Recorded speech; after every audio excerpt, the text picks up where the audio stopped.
Hey, yo, what's going on, guys? Welcome to the stream. Excuse me. How's everybody doing, man? It's good to see ya. We're back at it again.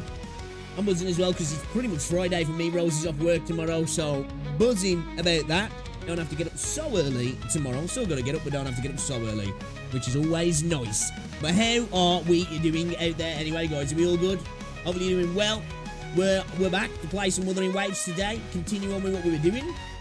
I don't think I've even got anything to react to today. I'm not too sure. I did upload a video today as well talking about the new teasers that Wuthering Waves have dropped over on the Twitter.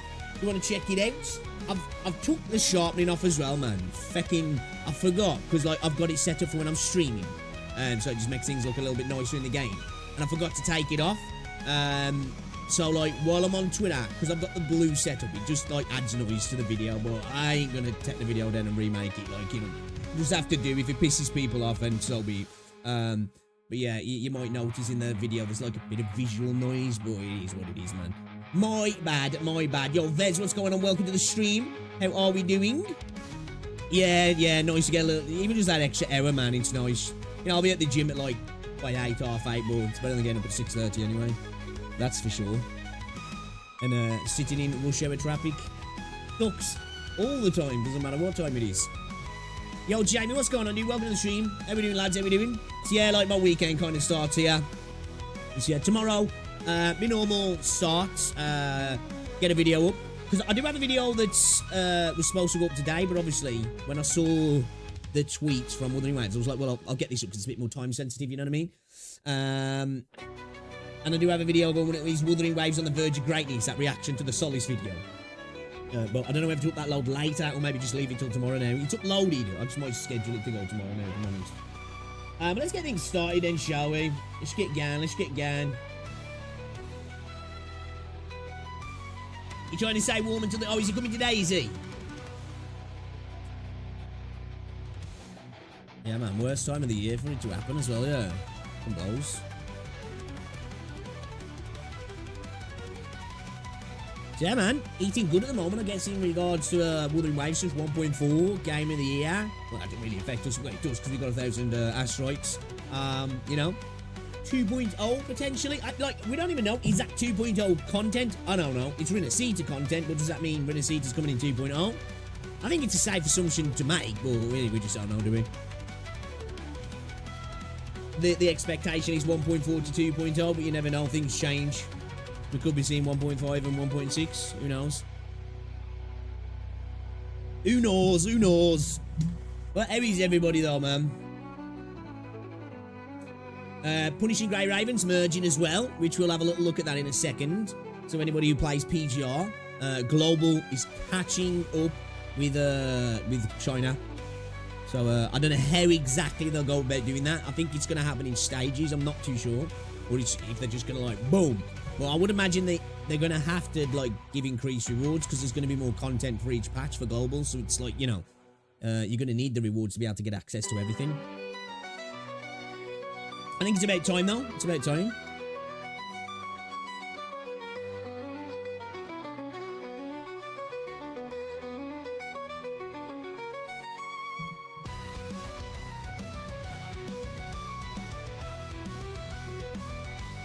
Give me a second here, chat. Just check something and we're going to get started. Yeah, I don't think we've got anything really to check out today, if I'm honest. I really don't. I don't think there's anything interesting in this. You know what? We might see what Rexcellent's views are regarding the PGR situation, because obviously he's a PGR player. Always good to get it from people who play the game, you know. I play the game, but I'm new, so like obviously I haven't got to any point in the content where it's like I'm waiting, so like I don't feel the difference in regards to getting content after the fact. You know, I think it's people are torn as well. There's a lot of people who are like, well, it means like, you know, I can plan for all the future patches. I know what's happening. Where if I was caught up, I'll be in the mind of, well, I just want this content now. I'm seeing all this cool content. I want access to it, so. Doing well so far. Got up just a bit ago and wholly merging. I can't imagine how that. I know, right? Yeah. It'll be interesting to say the least, if I'm honest. It could be something that goes horribly wrong, I could imagine. Easy to do. You know, you've got all those patches you've got to catch up on. Banners, content, events, like. It's like, how do you make that happen? Events going to get shortened? Are they just going to be stacked on top of each other? Banners, I'm assuming, are going to have to be stacked on top of each other, because they can't really like shorten the banners, I wouldn't think, because that'd be bad. You know, rewards, all that sort of stuff have got to go up, because if you've got more stuff to pull, you're going to need more rewards. Otherwise, it's going to piss people off who are low spenders or free to play.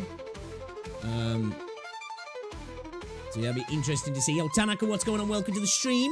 How are we doing? How are we doing?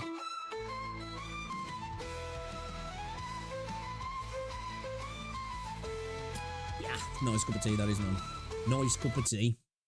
All right, let's have a little look then, shall we, at the post from PGR regarding said merger. So this is like pretty insane. Obviously, I haven't played every gacha game going, and I know this isn't like totally unique as far as I'm aware, but it's still pretty insane in my opinion. It's like, how do you go about this without it becoming a problem? You know, you've got to catch up the global to China with events, with content, with banners, without overloading stuff, without you know, shortchanging players, and giving the rewards as well to keep people, I guess, you know, able to keep up with the content as well in regards to banners. And, you know, are events going to be stacked on top of each other? Banners going to be stacked on top of each other's? What is the deal? Let's see what they posted on Twitter, and then we're going to check out the video from Rexcellent as well, because obviously, who plays it a lot more than me? I'm new to the game, so, you know, learn from somebody who knows what they're talking about. But anyway, let's check this out then. This is from Punishing Grey Raven. Let's just make it a little bit bigger for you guys so you can see. Let me know if there's a static on this image as well, actually, because I did have my sharpness on my last video, the recording. I noticed that there was like a lot of visual noise on the on Twitter, so just let me know in the chat, and we'll see what the crack is. But anyway, let's get into this then. An announcement on Punishing Grey Raven Global Version Synchronization Plan. Dear Commandants, we are truly grateful for the overwhelming support and affection that Punishing Grey Raven has garnered from the Commandants since the inception of our global servers. I must admit, guys, if you haven't checked out this game, it's fire. It might not be for everybody, but I just got to say, game's underrated in my opinion. Definitely deserves more love. But anyway, let's stop the glazing. However, due to differences in server versions, players in regions beyond mainland China have been unable to access the latest version firsthand. We have noticed this challenge has limited our commandants from fully immersing themselves in the joy of our games at times. I think, what is it? Is it like a year and a half, the difference? I know it's at least a year. I'm not totally in the loop with all of the differences between the regions, if I'm honest, but I know it is a decent difference at least. In order to ensure that commandants from all corners of the world can enjoy the latest characters, narratives, events, and in-game features for more fulfilling gaming experience, we have decided to expedite the update process in regions outside of mainland China. And we will strive to achieve synchronization of versions across all servers by the end of 2025. So they're only giving themselves just over a year if they start right now. This objective will be realized through a consolidation of content from multiple versions. So we are going to be getting a bunch of content coming together, like I said, they're going to have to, isn't there? There's no way around it. Unless they cut stuff out, which that wouldn't go down well. The estimated duration of each integrated version is approximately 6 weeks, during which we will collectively update characters and event content from various versions. For detailed information, you can check the image below or view our official website. Furthermore, we have prepared a special gift for all commandants to commemorate the official initiation of our global version synchronization plan. Event construct R&D tickets, 2,500 will be distributed on all servers. Thank you once again for your relentless support and understanding. So, okay, we're getting banner currency, but will that be enough? Like, is this something that's going to be like, you know, going to happen multiple times throughout the entirety of the year? Because there's going to be a lot of content. You know, it's almost probably going to be doubling the content, at least for a while, for global, isn't it? So it'll be a lot of stuff to get through in regards to like story, events, banners, you know, the lot. Hopefully nothing gets cut out, and hopefully like events aren't shortened to like make up for it, you know.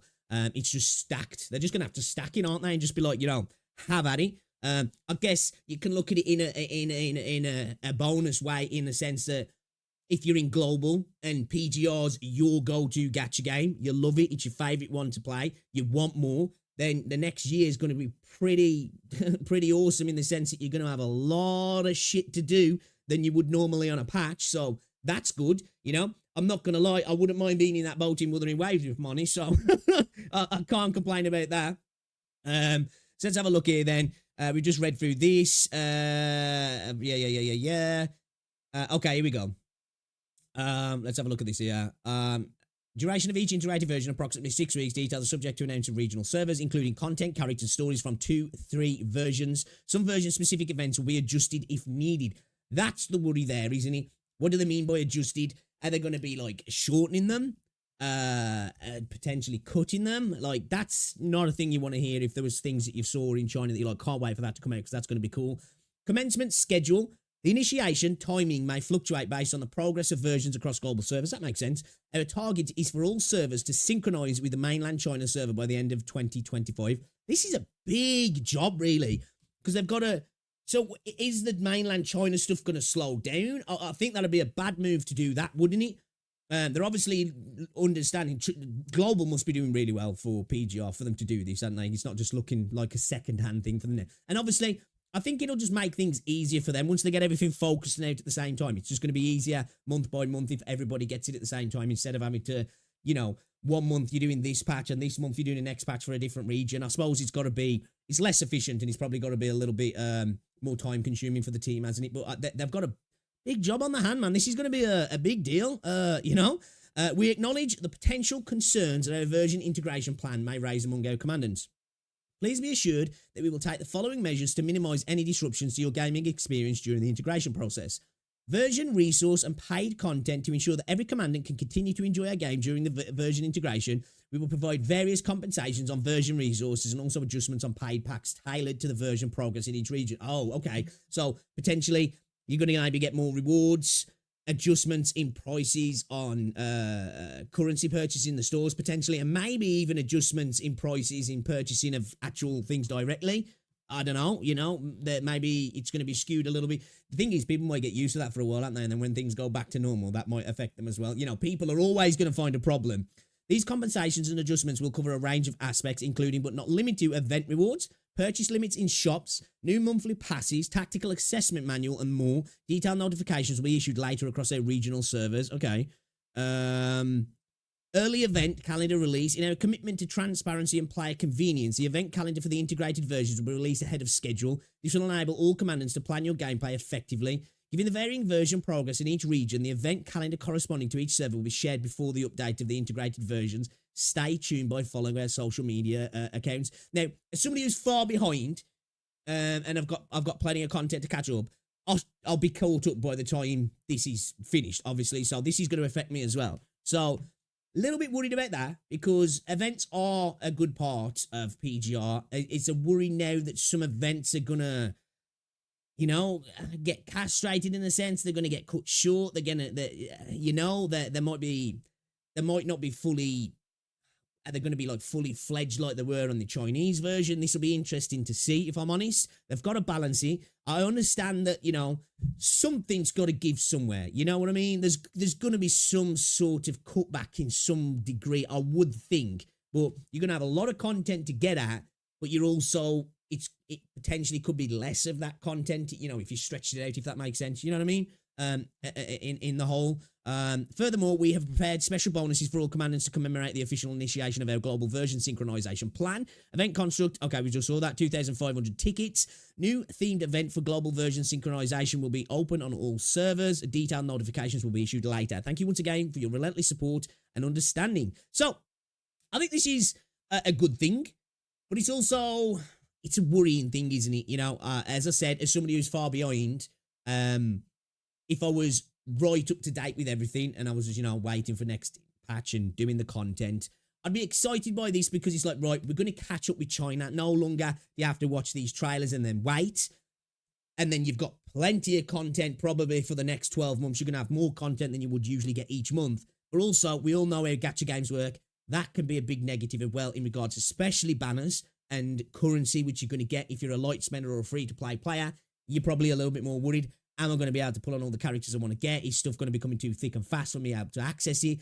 Is there going to be too many events going on at one particular time? Is there going to be too much story to be doing? There's going to be a lot of stuff going on, isn't there? So it's like, am I going to have the time to be getting all of this sort of stuff done? So that'll be an interesting thing. I guess we'll just have to wait and see what happens, really. But, it's one of those things where it's like, I think it's a good thing, but this could go terribly wrong. But I would imagine, what, I trust Kuro, I do, but they've never done anything like this. This is a thing you don't always see in games, in gacha games and in games in general. This sort of catch up of particular regions to other regions, especially in live service games. It's not easily done. So it will be interesting to see what happens. Again, I'm new to PGR, but I've been loving the game, so I'm excited about catching up because obviously seeing all these trailers recently, I'm like, man, I can't wait to do that sort of stuff. But it's like, I'm not going to get access to it now. That's going to get closer. But it's like, the Chinese content's got to continue as normal, right? Because that would be a bad move, I feel. So they're going to have to expedite it. It's not good. They're going to have to really expedite it, aren't they? Because to catch up with something that's continually moving forward anyway is, it's a lot. It's a lot. So, I think there might be particular patches where they're more heavy than other patches, you know what I mean? If they can keep on top of things. What's going on, Side Beauty? Welcome to the stream. And 2025 says, Chinese version won't change, just 2 times speed on global, regardless of that means double currency rewards, double banners, etc. Yeah, but then you've got to think, what if that happens in China?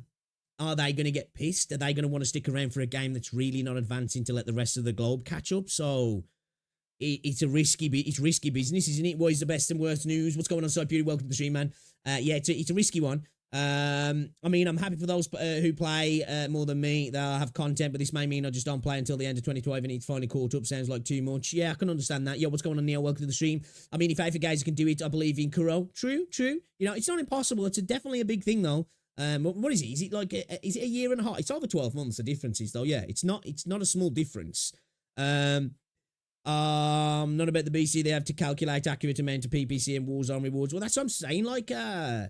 They've got to, because you've got more stuff to go at, so they've got to get the rewards have got to be scaled accurately, haven't they? You know what I mean? They've got to make it so that you're going to have less time to do everything.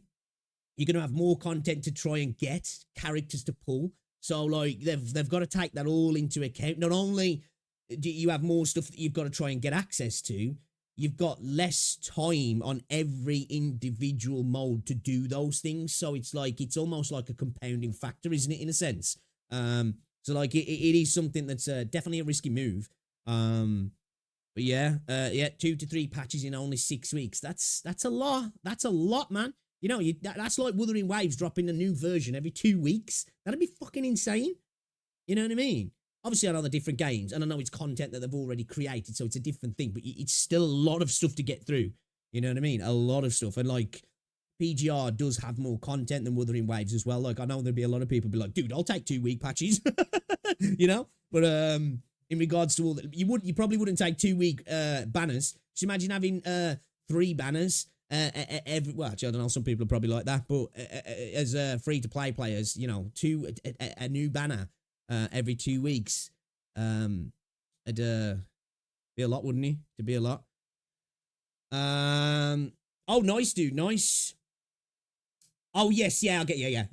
I was going to say, it's got to continue, hasn't it? Yeah, I would imagine it to just continue on as it is, and then just have to full steam ahead on global. Yeah, I'll get you. Spider2B and Rexland said they were contacted by Kuro themselves for intel. Yeah, we're going to watch Rexland's video, actually, as well, to see somebody who obviously is more in the know what their thoughts are and what they're thinking about it as well. So, I guess, at the end of the day, to get the game all caught up, it's a good thing. Everybody's getting content together. It makes global feel in the loop. I think especially if you're a new player as well, and you're seeing this content, and you're like, well, I ain't getting access to this. I suppose it can potentially stop new players coming in. I would think, you know, some people think like that. Well, I forget this. I'll just, you know, I'm not bothered about this. It's good to see. It shows that PGR is going nowhere as well, you know. But it's a very, very risky move, isn't it? It's a very risky move. So, that being said, talking about this, let's watch this video from Rexlet then, because obviously Rexlet knows what he's talking about, and I don't. I'm just a newbie. So let's see what he's got to say on this matter then, shall we? If you don't, hey guys, Rexland here. Hold up, my headset turned off. My bad. So yeah, big news, man. Big news. I'll be curious to see what the general PGR player thinks about this. You know, because like obviously, if we were in this situation in a game that I'm more knowledgeable of, you know, like Wuthering Waves, you know, I'd be in the same boat. I'd be like, this is cool. We're catching up with that region, but man, this is going to be a lot of stuff to deal with, and I might potentially miss out on stuff that I wouldn't otherwise miss out on. Yeah, let's see what Rexland's got to say then. Hey guys, Rexland here. If you don't know, PGR just dropped the really big news today regarding this announcement on PGR Global Version Synchronization Plan. So basically, in short, good news, very big news, is that Global and all other servers are eventually gonna catch up to CN server, and there's also gonna be various concerns about this, obviously, regarding rewards. So let's see what the announcement is about. Dear Commandants, we're truly grateful for the overwhelming support for PGR. Due to differences in server versions, players in regions beyond mainland China have been unable to access the latest content firsthand. We have noticed that this challenge has limited our Commandants from fully immersing What the hell is Yang Yang doing making videos? themselves in the joy of our games at times. So, in order to ensure that Commandants from all corners of the world can enjoy the latest characters, narratives, events, and he's just reading through what I've read. Let's get to where he's they have prepared a special gift. Integration version is all up. So as more details on the news. So let's see more details on the news here. So estimated duration of each integration version is all approximately 6 weeks. They already mentioned that. So for the integration plan, during each integrated version, approximately 6 weeks, included content, characters, and stories from 2 to 3 versions. So they're just gonna really speed up the patch just to catch up to CN. Rapidly as well. And this isn't the first time that games that have multiple regions that have done this when they decided to catch up. I think Aether Gazer is one of them that is slowly also catching up. Ultimately, this is a good thing. How far? Was it 6 months on Aether Gazer though? Was it always 6 months? I know it's 6 months at the moment, yeah? Correct me if I'm wrong. So, like, what is it on PGR at the minute? It's over a year, yeah. But I'm not tripping. It's a big difference, though, that is, you know? It's one thing going from being 6 months behind to being potentially over a year behind. That's a lot more content squished in, isn't it?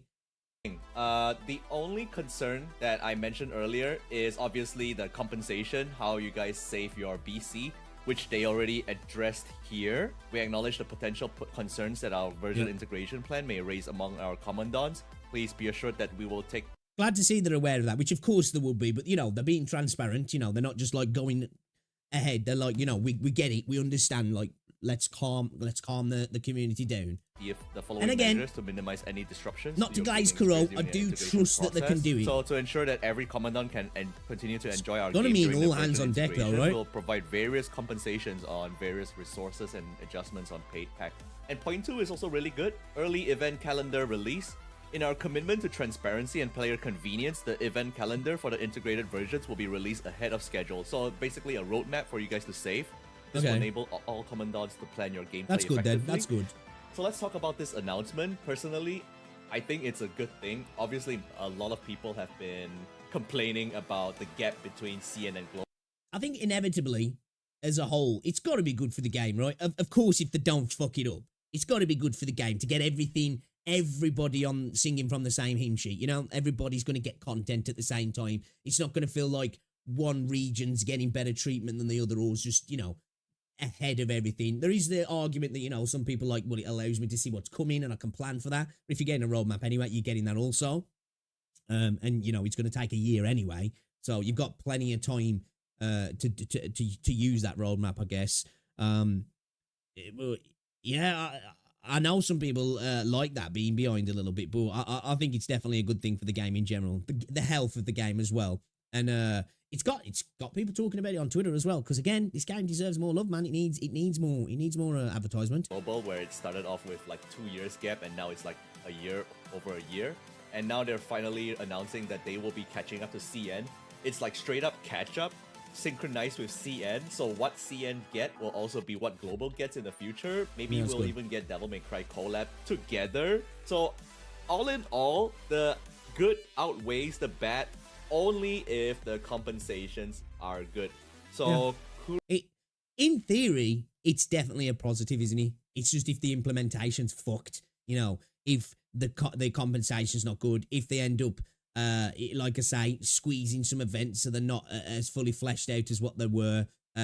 If there's potential patch problems, you know what I mean? And you know, just imagine you have that patch window and there's some problems when the patch is deployed. Yeah, that's eating into even more of a shorter time span that you've got anyway, isn't it? That could cause a lot of problems for people. So you know, they've got to be firing on all cylinders, haven't they, to make sure that they get everything correct, which I'm sure they've been planning for this. You know, they wouldn't announce this and then be like, well, you would hope, and then be like, right, I guess we start planning this, lads. I'm sure this has been something they've been planning for a decent amount of time now, getting ready for it, and yeah, it's all about actually implementing it now. Girl has also consulted me about this before they push out this announcement. See, this is what I like about Kurel, though. You know, this is a good thing. This is. Now, it can be a bad thing sometimes if they listen too much to content creators, but actually reaching out to be like, look, we're planning to do this thing. Let's speak to some people who are, you know, knowledgeable, who've got audiences, who kind of have got, you know, their finger on the pulse. I think it's definitely important for companies to do this. They've got to obviously do what they believe is right, but actually reaching out to the community. It's a good thing to see, man. Again, that's what I say about Kuro being transparent and open with the players and being reactive also. And I already stressed to them that all the players will be very particular about the rewards. So I've already tried doing my part to tell them about the rewards, the compensation. That is the most important thing. Like this whole news is really good, but make sure that everyone is properly compensated, or we will go batshit insane. So guys, when this plan goes live, if you feel shortchanged. It'd be funny if Kuro listened too much and players beg Kuro not to listen. That's what I'm saying, man. You got to be careful. You got to be careful. You know, listening to all of the whispers sometimes it's not good for anybody. You know, you've got to. In life, you need to listen to those around you, take advice, but ultimately, you know, if you believe what you're doing is the right way, especially when you're creating something, you got to listen to your own inner voice as well, haven't you? It's 100% a good thing. It's just an issue for people like me who treat this as their casual every now and again game, which I don't think they should work around people like me who only want to log in 3 or 4 times max a week. Yeah, that's fair. That's fair. Change.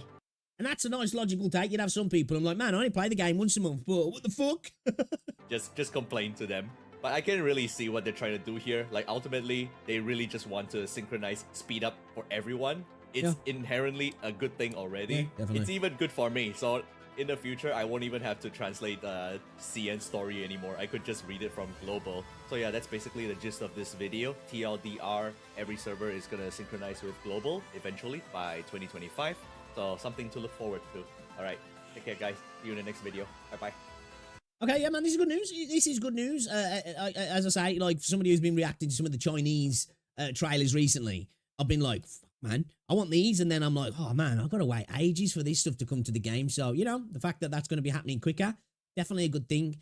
All about the implementation now, isn't he? All about the implementation, making it work. But yeah, so, okay. Synchronization is happening. Everybody's going to be on the same plate and singing from the same hymn sheet. All right, let's go. Let's go. Hey, what's going on, Space Outlaw? Jesus Christ, my fucking face hurts. Why?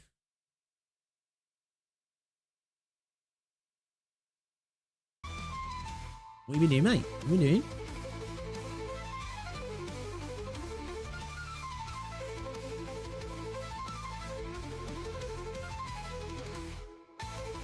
Yeah, like I say, I've reduced the sharpening as well. So let me just open up Twitter a second again.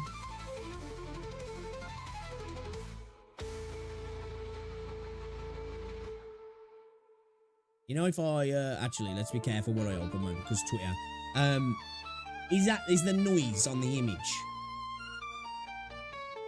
Because I forgot to turn the sharpening off recording my video earlier, so it's like there's a lot of noise on the actual video.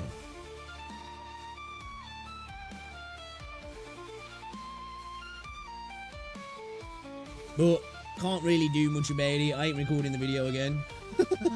You know? Get that shit up and out.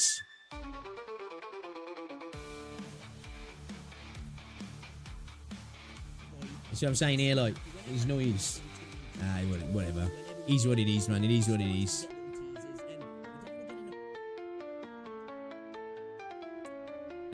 You got an upset. Ooh. Did I see the... Yes, yeah, I put up a video about it earlier, actually. Been down in 800 milligram of ibuprofen like it's candy. I mean, you getting fucking stomachache then? Yeah, let's have a look if there's anything here as well to check out before we get into it, man.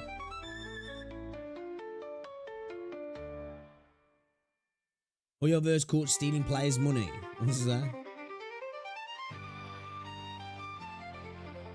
Alright, I've been baited. I need to watch this. It's from Tectone. Store dupes and gotcha gaming. Alright. Alright.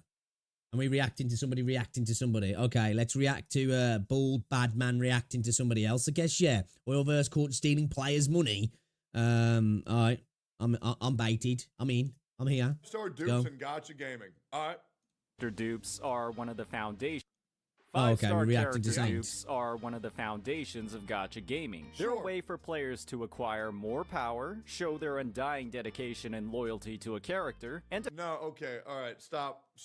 Let's stop saying that, bro. The people who spend $2,000 on a character, who get multiple R5 variants of their weapon to show how dedicated they are to them, bro, stop falling victim to being a coomer and a simp for a character that doesn't exist, and for the love of God, do that for me. Guys, I need 5 gifted subs from everybody. Guys, I need 5 gifted.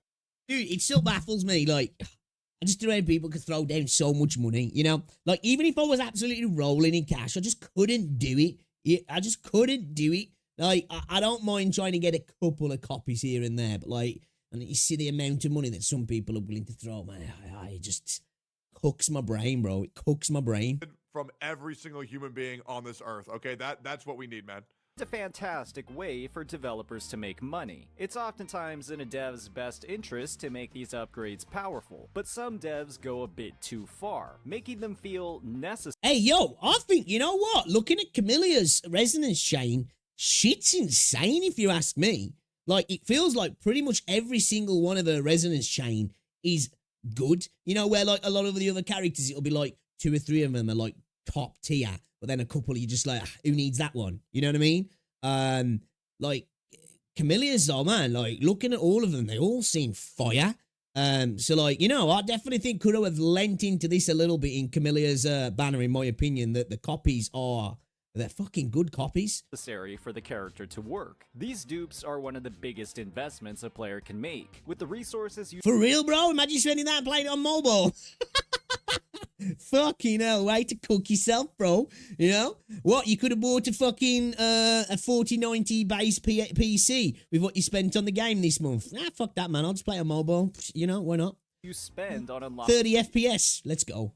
a single ability for a character, you could have pulled a completely new character or a signature weapon. At 1, 3, 4, and 5 all increase, I think around 17% with outstanding ones being 2 and 6. Yeah, like, to me, though, you know, all of them are decent. You know what I mean? Well, I think they're more than decent, actually.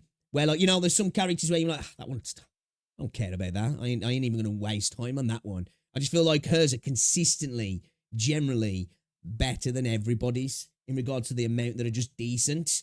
I wonder if we'll start to see that now. That'll be like where the creep starts coming in the game, where base characters themselves won't necessarily, even though she's kind of insane, won't necessarily be like huge jumps, but it'll come in the copies, which a lot of games do that anyway, don't they? As a way to kind of like almost hide the power creep, if you will. Which are both typically a better use for your limited pulls. End of the day, anyway. Sorry to keep pausing you. Power creep don't mean shit if the contents can still be cleared by pretty much everybody. You know, it only affects you, doesn't it, when you get to a point when it's like, right, shit, I need a particular character to clear content, or at least for it not to be like painful. That's why one of my biggest problems is Star Rail. You know, because if you haven't got characters in that game, content's just a bitch. Or your money, especially if you're trying to get the best gameplay experience Absolutely. possible. However, Dude, I'm not gonna lie, I've been doing the Lamborghini of gacha games lately, which is one copy of the character, one copy of the weapon, and oh my god, it makes every game feel so good.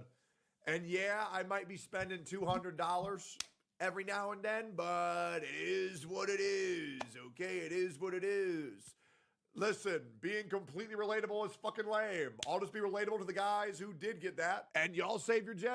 Right, yeah. See, man, you don't need to be relatable to the masses when you can be relatable to the 1%, right?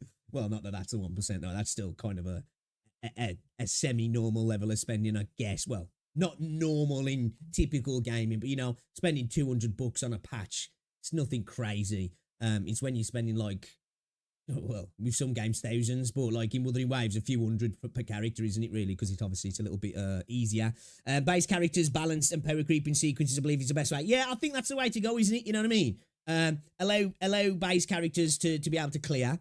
Obviously, with this game having a lot of skill expression, you can put it all into that anyway. So, you know, it's just about getting better at the game. And then, like you say, making the creep really come in when people want to spend a shit ton of money.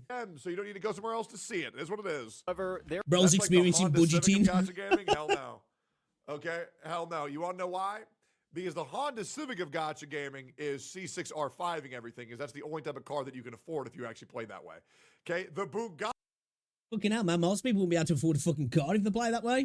of gacha games is one character, one weapon called a day. There are some developers in the gacha space that, in recent years, have given their players a lot more incentive to dig into their wallets. Yep. Not by making these bonuses very attractive, but by restricting the baseline power of the character in ways that feel very bad for the player unless they decide to spend. Instead of adding new features through these dupes, they lock what should have already been in their kit. And it's very clear True. which company is at the root of all these consumer friendly business practices. Okay, so to this point, I absolutely believe that Kazuha's E should have always been double cast after you ult. Like, these constellations should make you do more damage. They shouldn't lock behind essential features of the character. Yeah, I agree with that, actually. I agree with that. You know, a copy shouldn't give an ability, you know, or actually build out the character in that regard. A copy should be, you know, whatever it is, crit rate, extra time on an ability, lower cooldown, whatever it might be, you know, an increased attack, an increased buff, whatever the fact is. But it shouldn't be like, oh, I've got a new part of my kit available now. That sucks, because that is like, you know, you're not getting access to particular parts of the game behind a wall then, are you? Whereas, you know, just increasing the character's ability in whatever fashion is a lot better way to go around it, to be fair. But I think at the same time, though, I think we're going to see, I don't think we're going to necessarily see that in Wuthering Waves, but I do think we're going to see, like, obviously, you know, the power creep is going to be in the copies. And I ain't got an issue with that. I think that's the best way to do it. Constellations. But yeah, having It's abilities so like me on fucking it sucks. lame. Same thing with Yelan, bro. Like, Yelan should be able to double E for everybody. It's so lame. Asking Hoyo to be fair is like saying stop gooning to a ZZZ player. Saint really hates Hoyo like who, right, dude? Practices. Wuthering Waves, fortunately, is not a game that falls under this category. When you pull a character in Wuwa, you know that they're going. Yet, I think that's one thing we have to add that caveat when it comes to Wuthering Waves. And we have to add it to all gacha games. If they're in this place at the moment where we're like, and I'm not saying it is, I'm not saying it's going to be, I'm just saying we have to have that caveat of wherever a gacha game's at now, doesn't mean it's not going to be in this place in the future. We just don't know. You know what I mean? You don't know what can happen with companies. They might have a specific philosophy. You never know what can happen who buys out the IP. It might change. Things can change. But yeah, we're not there yet, that's for sure. Going to perform across their intended role. I don't think I've ever pulled for a single dupe in Wuthering Waves a single time. With no strings attached. While there are some characters who can expand their use cases with additional Shorekeeper, straight up. C2, all day long. Gotta be done. Just changes the game, you know? Changes the game for... she's a decent character.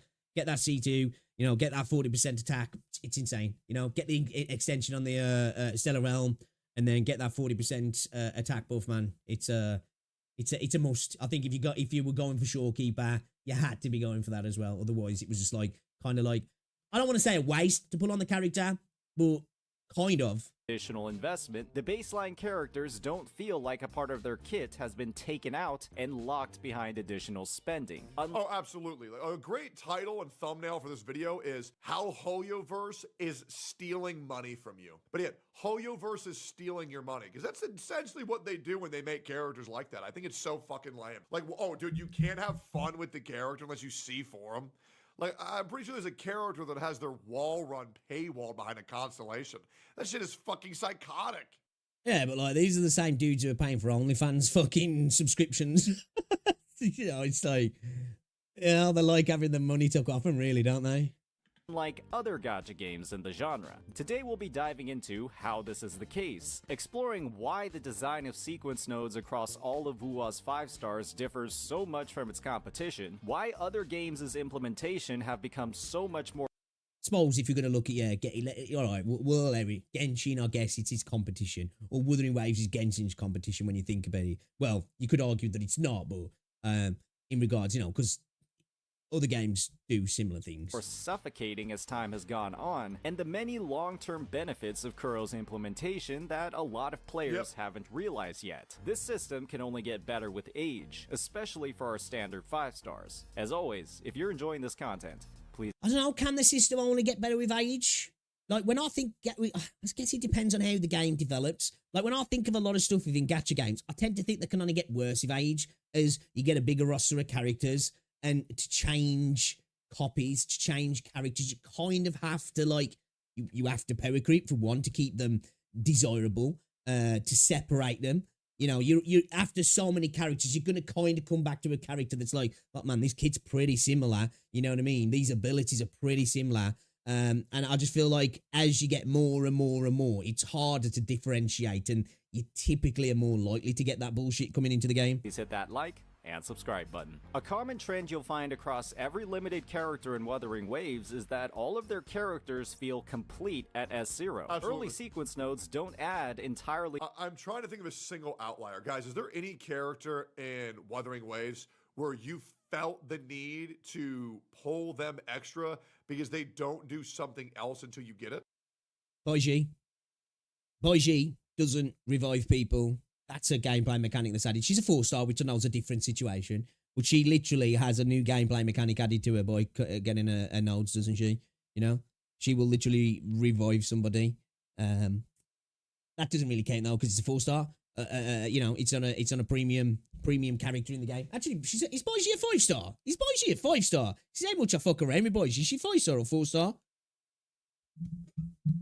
But she's not a premium character, so don't really, man. But all I'm saying is, it's there. Do you know what I mean? The idea that it's not there, it's not true. It's there. They've set a precedent. Doesn't mean that it's not going to be replicated in the future, is all I'm saying. You know? For me, if I'd have to say, I'd have to go back to Shorekeeper. I think you definitely need. You don't need it. That's the wrong. So like that's fair to say. But man, that C2 fucking big, man. You know, it's big. Because I have every single character. Yeah, I really don't think that's ever been the case. Jinshi, what does Jinshi do different? Nopers, but there might be something. Off the top of my head, I can't think of a single one.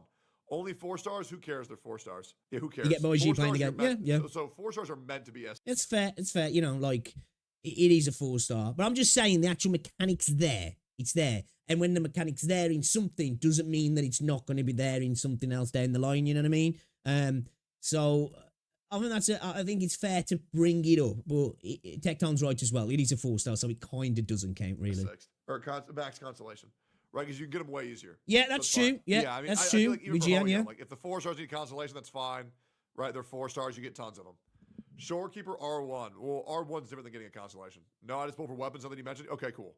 New abilities or interactions across their kit that feel necessary for them to function. You can't say the same for other games in the genre, and some of the biggest offenders in this category belong to everyone's favorite example of the sunk cost fallacy, Genshin Impact. Version 4.1 released 2 characters.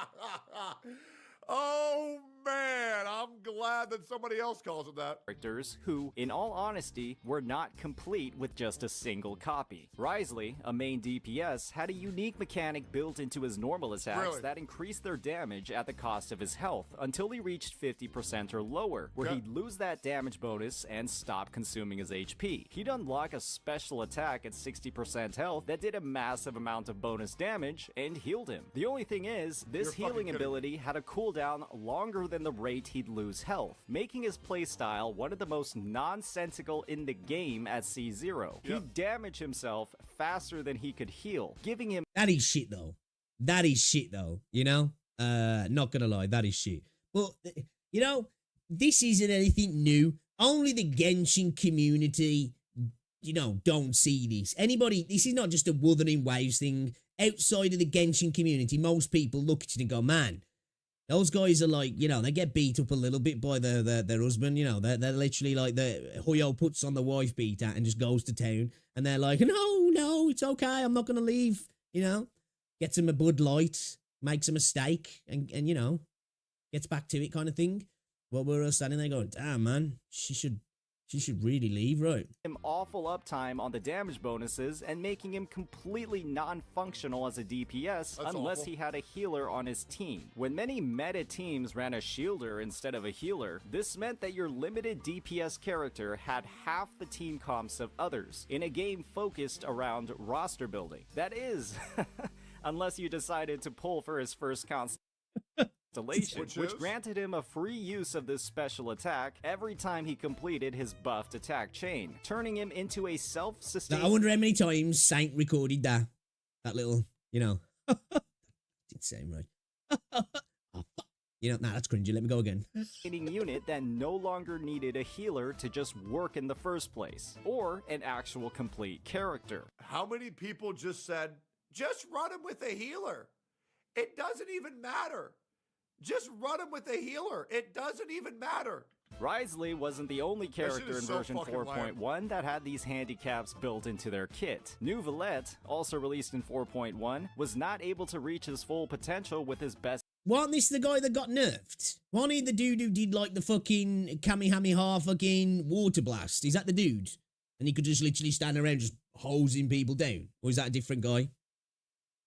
Because I stopped playing just after Inazuma, so I don't know. His teammate, Farina, as a major source of his damage buffs in his kit, didn't work if he had another Hydro character on his team. That restriction removed with his first dupe. Who cares that Neuvillette and Farina are a prominent duo featured across the entirety of Fontaine's story arc? That's still shitty, but not so bad, in my opinion. You know,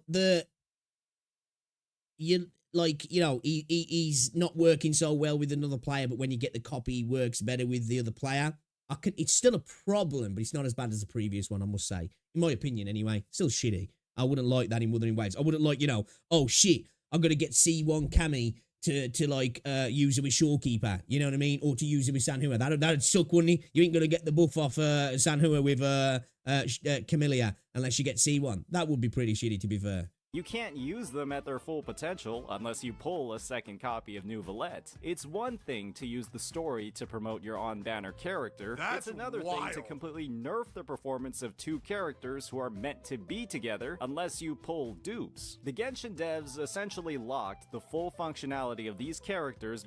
Hey, honestly, and I will say, that sucks, but that is such good corpa. Yeah, it's what I keep saying, man, when it comes down to Genshin. I can't hate on Genshin because I think Genshin's a good game anyway. But I can't hate on Genshin because you can't hate the player, man.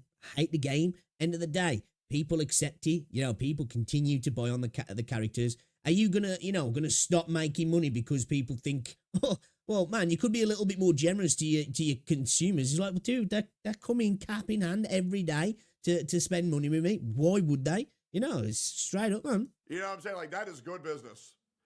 Like, you want these two characters to be together? Okay. Pay up, buddy. Pay up. One Nouvellette ain't enough. You gonna need another one, buddy boy. Behind the gotcha. Pulling the character wasn't enough. Get fuck bots. I love the bots now, yeah. They're trying the best because that's good. That's good. That's good. Bend the knee bots. Bend the knee bots. That's what I'm talking about.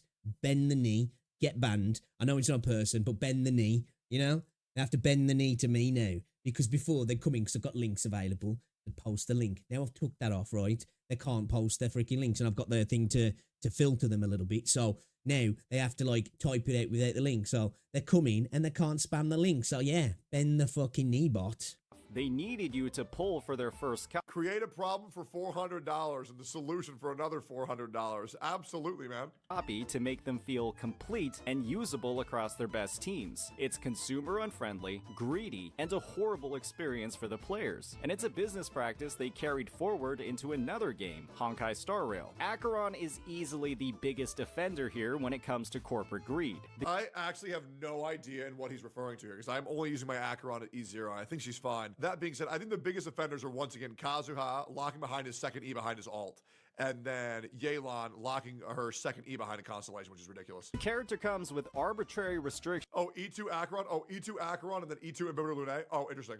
across her teams that requires two characters of a specific class to reach her full damage potential. Without these two additional Nihility characters, her output drops off a cliff. How does it This change? meant her teammates were extremely limited compared to other main Sure, how does it DPSs. change? But you could simply pull 2 more copies to remove this restriction completely. This is just another game by the same parent company focused on teams and roster building to clear content that released more characters with team This is what I say though, for me, this was exacerbated even more in Star Rail. I really like Star Rail. It's got a great story, it's got great characters, it's got great content. It's a top tier gacha game, but it is a game that if you don't have certain things, it's just a bitch to play sometimes, you know?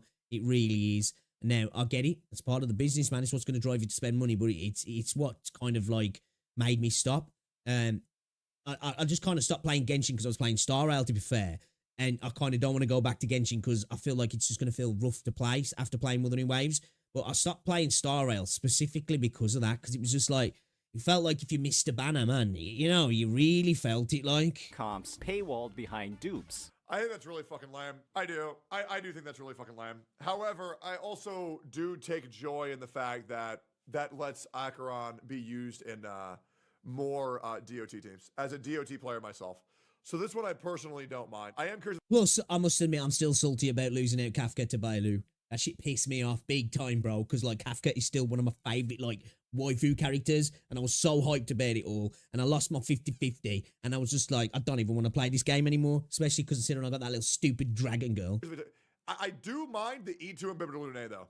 The Lunae one is really fucking lame. Wuthering Waves and Kuro games don't have the same design philosophy as Hoyoverse. Experimenting with teams and kits to spice up gameplay and try new combos is one of the greatest parts of a party-based game. Paywalling a character's potential to simply be used with other characters is one of the most consumer-unfriendly practices you can have. The closest example of this you can find across Wuwa's limited characters is Shorekeeper's S1, which increases the length and range of her liberation while while giving her more freedom with her intro skill. But this upgrade mostly makes her easier to play. She already feels like a complete character at S0 across all of her teams. She didn't have components of her kit and viability locked behind a paywall. It's night and day compared to Hoyoverse. However, Wuwa standard characters are a different story. Kuro did in fact lock features behind dupes, giving every standard DPS an attribute damage bonus to the entire team after going through their entire rotation, turning them from a traditional hyper carry into a potential sub DPS with enough dupes. While you could draw similarities between these upgrades and those in Hoyo games, the fact of the matter is that this is a far more consumer-friendly implementation. Limited characters are meant to be stronger or feel better to play than standard ones. You need incentives for players to pull on banners, and standard character dupes are inevitable as that player pulls because of lost 50/50s. So all these dupes do is add I don't know who the fuck's playing support Calcharo though, bro. That's weird as fuck. more meta viability Ain't to nobody doing older that. characters every single player will eventually have access to. This also makes losing 50/50 sting a bit less, as they're actually building towards something useful, instead of upgrading a character like Diluc or Chi-Chi, who will never see actual use on your account. That's a lot different from locking default capabilities of limited characters behind dupes, especially when some characters, like Ridesley, have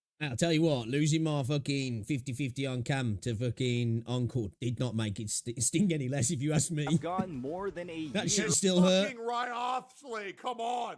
without a rerun banner. That's over a year of someone potentially having an incomplete character on their account with Bro, where is the Sanhua rerun banner? no opportunity to pull and fix them. That is a horrifying player experience. Oh, yeah. With that said, Wuthering Waves is still in its early stages. We're not even at the half anniversary yet, and there are still many more limited characters to come. Holy Okay, man. side tit. Also, I will say, I think 2.0 is coming out very soon. And So I'm that's saying- when I think We haven't got there yet, you know? Let's not count all our, what is it, count all your chickens just yet, because you never know. You might, I don't know, count you wrong. I don't know what to say. the game is going to be able to determine to players whether it's staying around long term or whether it's end of servicing next week. But from what we've seen across Yeah, Kuro's I existence, don't think it'll mean if it's end of servicing, but I said that. I said, I thought, initially I thought 1.1 would be a big thing. And I think 2.0 is going to be massive. It just depends on what happens in 2.0. You know, we get a new area. Obviously, we're getting drip marketing for Rinasita. Is that going to be in 2.0? What's Rinasita going to be like? Is it going to be a full-on new nation? Is it going to, like, you know, be like a, you know, really nations are almost like another soft launch of the game in a sense, aren't they? Is it going to feel like that? Is it coming to PlayStation? These are all going to be massive factors, whether Wuthering Wave just keeps going on as it is, which is fine, or it starts to, like, go in an upward trajectory. I think 2.0 is going to be really important for the game. in character design and clear dedication towards its players' enjoyment of the game, we likely won't be seeing cursed business practices like this in Wuthering Waves. As Oh, no, we always, might. if you enjoyed this content, please hit that like and subscribe button. Peace out. Really good video. Dude, I can't tell if Santontas likes Wuthering Waves and hates Genshin or not. I really can't tell. No, I thought it was a great video. It's actually something that I kind of didn't even consider how much Wuthering Waves respects its players over Genshin Impact. But I mean, is anybody really surprised at this point? No, not really. I mean, you know what I mean? It's like, it's not even a freaking comparison, is it really, when you think about it? You know, like if you compared Wuthering Waves to a lot of other games, you know, including PGR as well, which obviously a Kuro title, and other gacha games in general, that gap would be a lot smaller. It's just the Genshin. It's just on some fuck shit, isn't it, really? It always has been. You know, even though there's issues in Honkai Star Rail, Honkai Star Rail and Genshin are still more generous, a little bit more player-friendly in some sense, again, when it comes to the characters. I think it's just the fact that it's a turn-based game that makes Star Rail super unfriendly sometimes in regards to an experience in, like, you know, if you don't have stuff, it just doesn't feel so fun. The game doesn't, you know what I mean? Like, it's, you got stuff and you clear content piece to piece, and you don't have stuff and it's just a trudge, you know? It's just like, it becomes like, I'm not really having fun here, you know what I mean? And that, to me, that's when I stop playing a game. I don't care. I'm not going to be in the attitude of like, you know what? I'm going to spend a little bit and then I'll start having fun. I'm like, nah, fuck that. If I ain't having fun at the base level, I'm not going to be spending. And, you know, for a while, I was having fun with Star Rail, but it's just as time's gone by, it's just got worse and worse and worse. You know what I mean? But I guess it is what it is. Yeah, great video. And wait, when am I not subscribed to Tectone? Oh man, I better subscribe to the Bad Bull, man. I thought I was subscribed to him, unless I must be subscribed to more Tectone. I'm subscribed to his second channel and not his main channel, you know. What are we looking at here? Wait, doesn't Camille's cons make her immune to interruptions? She gets an increased interruption immunity. Well, I wouldn't even say immunity, but like, you know, it gets better. It does get better. I really want to for my electro teams, but I hear she also really good sub DPS from most teams. Yeah, she get good, great off field damage character, isn't she? AOS loses meaning when people use it like this. True. Hope 2.0, we get the PS5 port, please. My phone's running out of space. Yeah, man, the PS5 port needs to come fast, doesn't it? You know what I mean?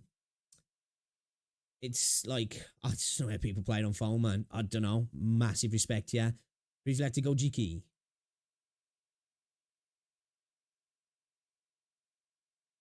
What am I looking at? I'm done with the Wuthering Waves community. It's small channel. Yeah? So I'm looking at. I can't wait until their console brethren get to experience War. I'm kind of jealous about that. Yeah, man, I want that to happen, you know. Like, I hope they need to advertise it right. They've got to advertise it right, because I feel like there's a lot of people on console that will appreciate Wuthering Waves for what it is, you know. I get it. People outside gacha don't like gacha systems. That's fine. I never used to like gacha systems. I'm kind of like gacha systems now, which is kind of weird. I remember when Sword of Convalaria launched on Steam. Let's just check, actually. Is it still in that situation? When it first launched, it had, like, quite poor reviews and review scores. And it was because I think a lot of people came to the game not realizing that it was a gacha game. Do you know what I mean? And that was the main reason for it for having a lot of shitty reviews.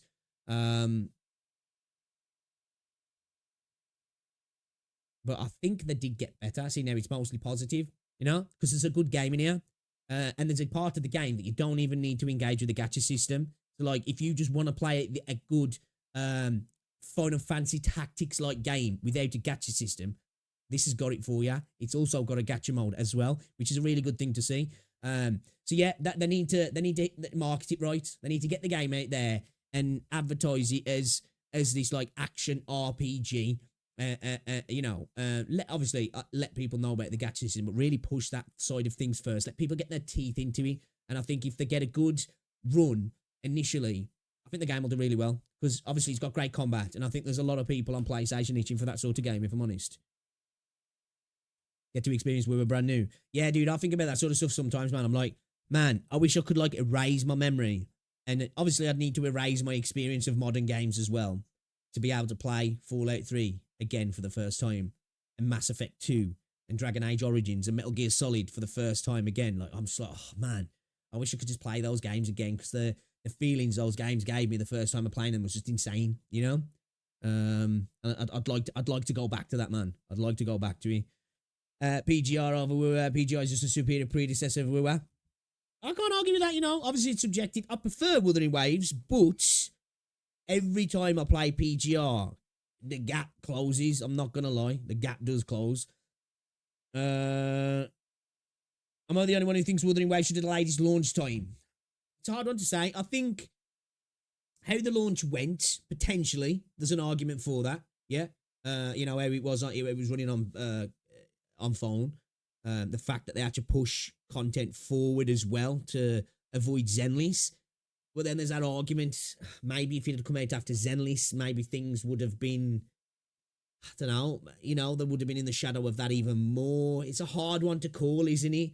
As somebody who played the game and had no experience, any issues with, like, performance, I'm like, I don't know, because, like, to me, a bad launch is forever a bad launch, isn't it? A delayed game's only delayed until it's not. So, you know, I've always had that statement that, like, you know, the game's not ready, it should be delayed.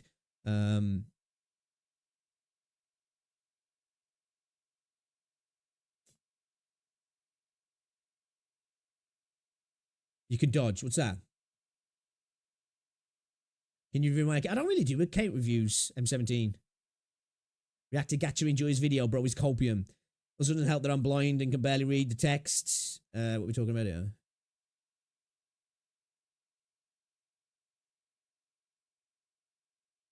Hey, what's going on, Riley? Yes, we are going to play Sword of Conflict. I played a little bit of it on my mobile, but I'm going to play it on PC soon. I mean, yeah, clear Camellia companion story, saving that since... Yeah, fair play. Yeah, I ain't done Encore yet. I felt the same when I played Bioshock 2 and Alan Wake for the first time when I was a kid. Yeah, man, there's those gaming moments, you know what I mean? Like, Mass Effect 2 for me was one of my, like, it's probably my all-time favourite game, like, ever. It's just, oh, it's such a special game for me, that was. Such a special game. Absolutely amazing. That's when BioWare with the GOATs, you know? Absolute GOATs. Same with Dragon Age Origins, another game that, like, oh, man. It's good memories. Good memories.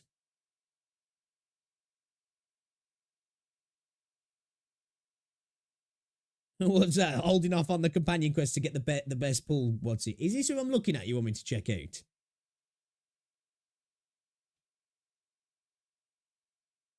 Is this the right channel?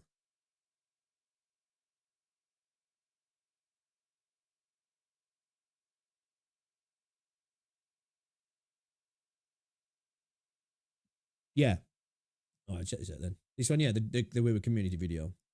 Okay. Spicy. Okay, guys, so... Let me pause it. Like, why the fuck does everybody have a PNG fucking avatar now, bro? What's the problem if you ain't got a face camera? Just having the gameplay on screen, you know what I mean? I'm done with the Wuthering Waves community. Spicy video. Genshin gameplay in the background. Oh, this isn't gonna get this isn't gonna get people rolled up, is he? Let's have a look what he's got to say then. This is from Gojiki. Smaller channel. Let me drop a preemptive like we always like to do that. If the video is good, we'll subscribe. Okay, guys, so I want to make this video. Where to start with this video? Okay. So basically, I made a Discord in the past week or so. I like it, bro's PGN avatar doesn't even move. It just like flashes. And the new meta. I wanted to, you know, someone asked me to open a Discord, and I decided, okay, well, we'll see how it goes. And is that bitch riding a giant shotgun? What the fuck is that, bro? That looks ridiculous. So I wanted to, you know, invite people over. We could just have fun. And at the beginning, I was just trying to, you know, joke around and mess around and have fun. Okay. And, you know, a couple people joined the Discord. Not many people so far. But there has been some problems. And this all has to do...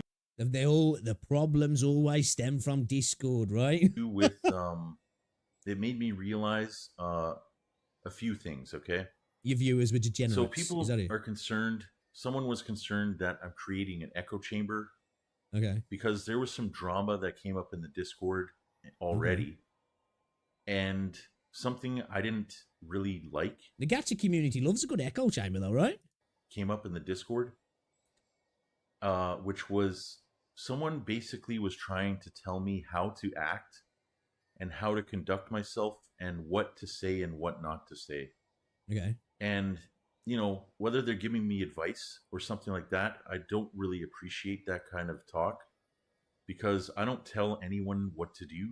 I think if somebody gives you a little bit of advice, it's fair. If they're trying to tell you how to act, different thing, you know, advising might not be a good look doing this. I've never had an issue with people. I treat it kind of like gaming. You know, if somebody backseat games me while I'm streaming, kind of annoys me, but there's different ways to do it. You know, somebody can say, oh, just to let you know, dude, this is in the game or that's in the game, or you could try this.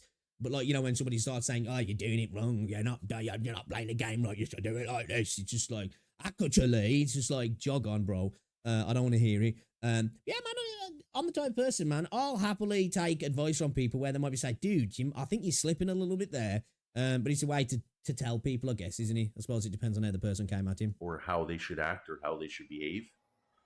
But this person decided that they would try and tell me that I should act or behave. And I'm not saying this person is a friend. I'm always of the opinion, especially when it comes to friends, if your friends are whiling out, as a good friend, you should really say, look, man, you're acting like a fool. Maybe stop. Now, I'm not saying this person's a friend or he was doing that, so obviously it's a different situation. A certain way, because it creates hostility and drama. They think that my content is about creating hostility and drama. So now, basically, this whole has to relate to, obviously, this person is a very staunch defender of Wuthering Waves. They obviously love Wuthering Waves a lot. Okay, so whenever there's a discussion that comes up about, we have ourselves a glazer, a Kurobot, if you will, Genshin, or I give my honest opinion about Wuthering Waves, because I'm not really going to hold back, and as you should. But they're coming into the defense of Wuthering Waves at some reason or another. A white knight, and that's just what they want to do. I don't know why they joined my Discord. I'm going to be honest. I'm going to tell you now, bro. It's for that exact reason. He's like, yo, I got to go and white knight this game in this dude's Discord, man. Fuck this. Fucking sweating away at his keyboard. Cheeto dust all over his fingers, you know what I mean? Before I even made the Discord, I had a low opinion of the Wuthering Waves community. Okay. Now, I'm not talking about the game, okay? And I'll be straight up. I think it's...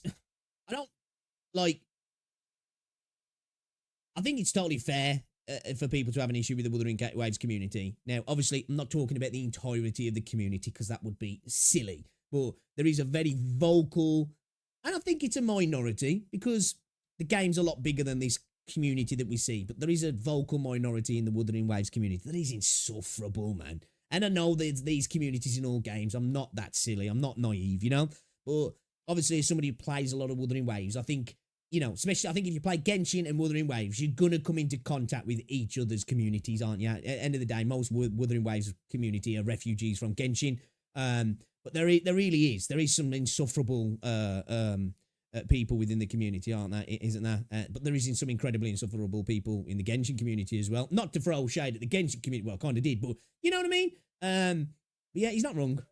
I don't really want to make this drama content, but at the same time, I feel like Star Rail feels like a kind of community. They just keep themselves to themselves, man, don't they? I've noticed that really. Like Star Rail's just like, whatever, man. Yeah. I never really seem to see like Star Rail glazers going at people, getting mad at people. Maybe I'm just looking in the wrong places, I guess.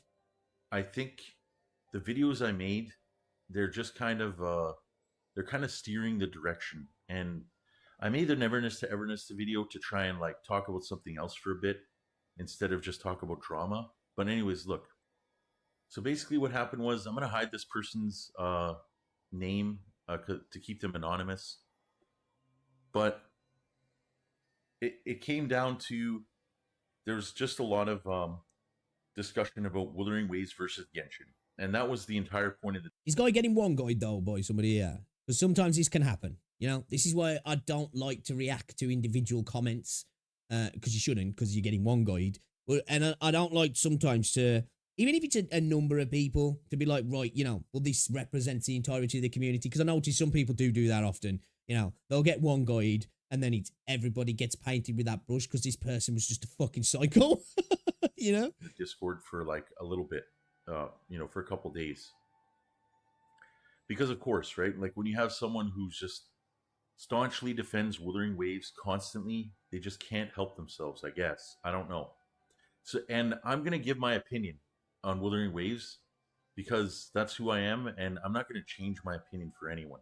That's fair. So basically, this person was like, this person said... that's one thing, though. When people say that, I'm not going to change my opinion for anyone. You shouldn't.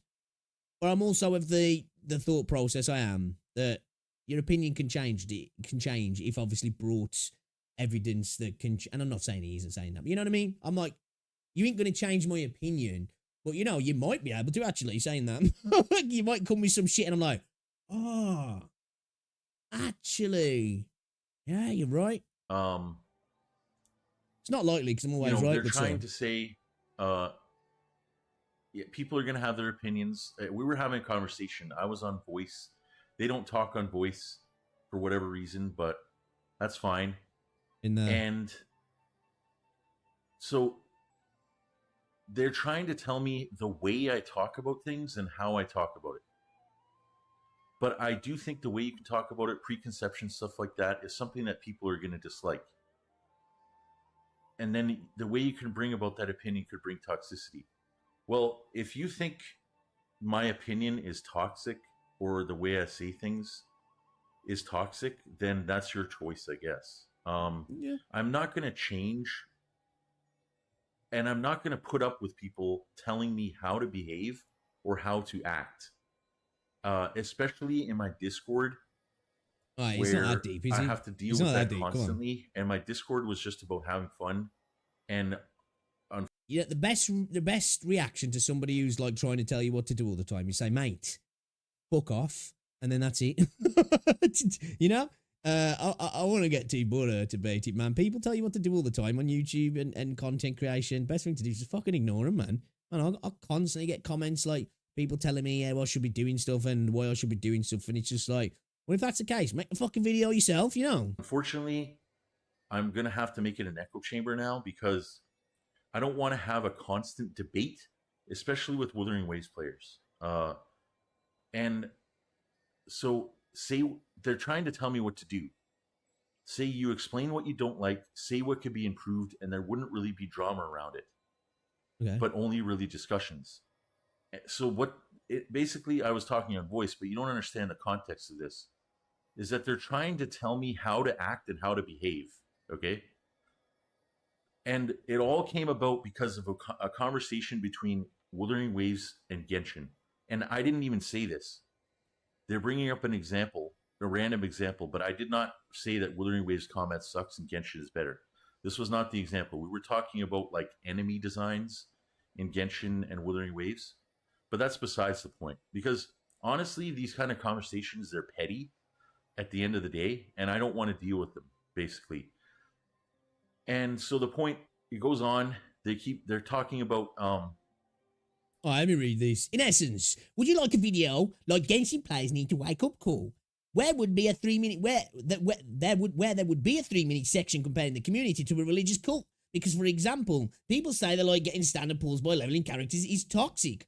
I would say that would come off as just hostile for me, at least. Yeah, and those are just okay. So he's replying to me because he's talking, isn't he? Those are just as hostile. That's the thing. I wouldn't blame Genshin's players to go there and write. I can't even read this because he's obviously speaking back to him, isn't he? they didn't like Makes my no video sense. about Genshin player, or they're trying to compare my video about Wuthering Waves players need a wake-up call to where there would be a 3-minute section comparing the community to a religious cult.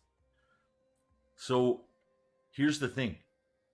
That's an idea for a video right there, yeah. Why Wooer's community is just like Scientology with a big picture of fucking Tom Cruise on the thumbnail. Yeah. Got it. I was making that example in the Wuthering Waves video. What's going on, Nano? He where really it was, has Gatio's voice, it was cadence, and a mannerisms. 30-second I ain't really watched enough of example. Gatio to know, really. Okay, not a big deal. You know, a little bit of over-exaggeration. I guess I can kind of see it a little bit what I've seen of him. They compare themselves. This is a comment I found on YouTube. This is literally a Wuthering Waves player comparing themselves to a religious cult. Switching from Genshin to Wuwa feels like converting your religion. I love it here. So this isn't me. This is them saying what they believe, okay? Now, Not gonna lie. yeah, I am... You know, I wouldn't post a comment like this myself, but it's not that deep, is it? basically, I don't know how else to say this, but I am basically done with the Wuthering Waves community. I've had a low opinion of them for a long time now, but I Hold don't. up a second. Hold up a second. Okay, fair.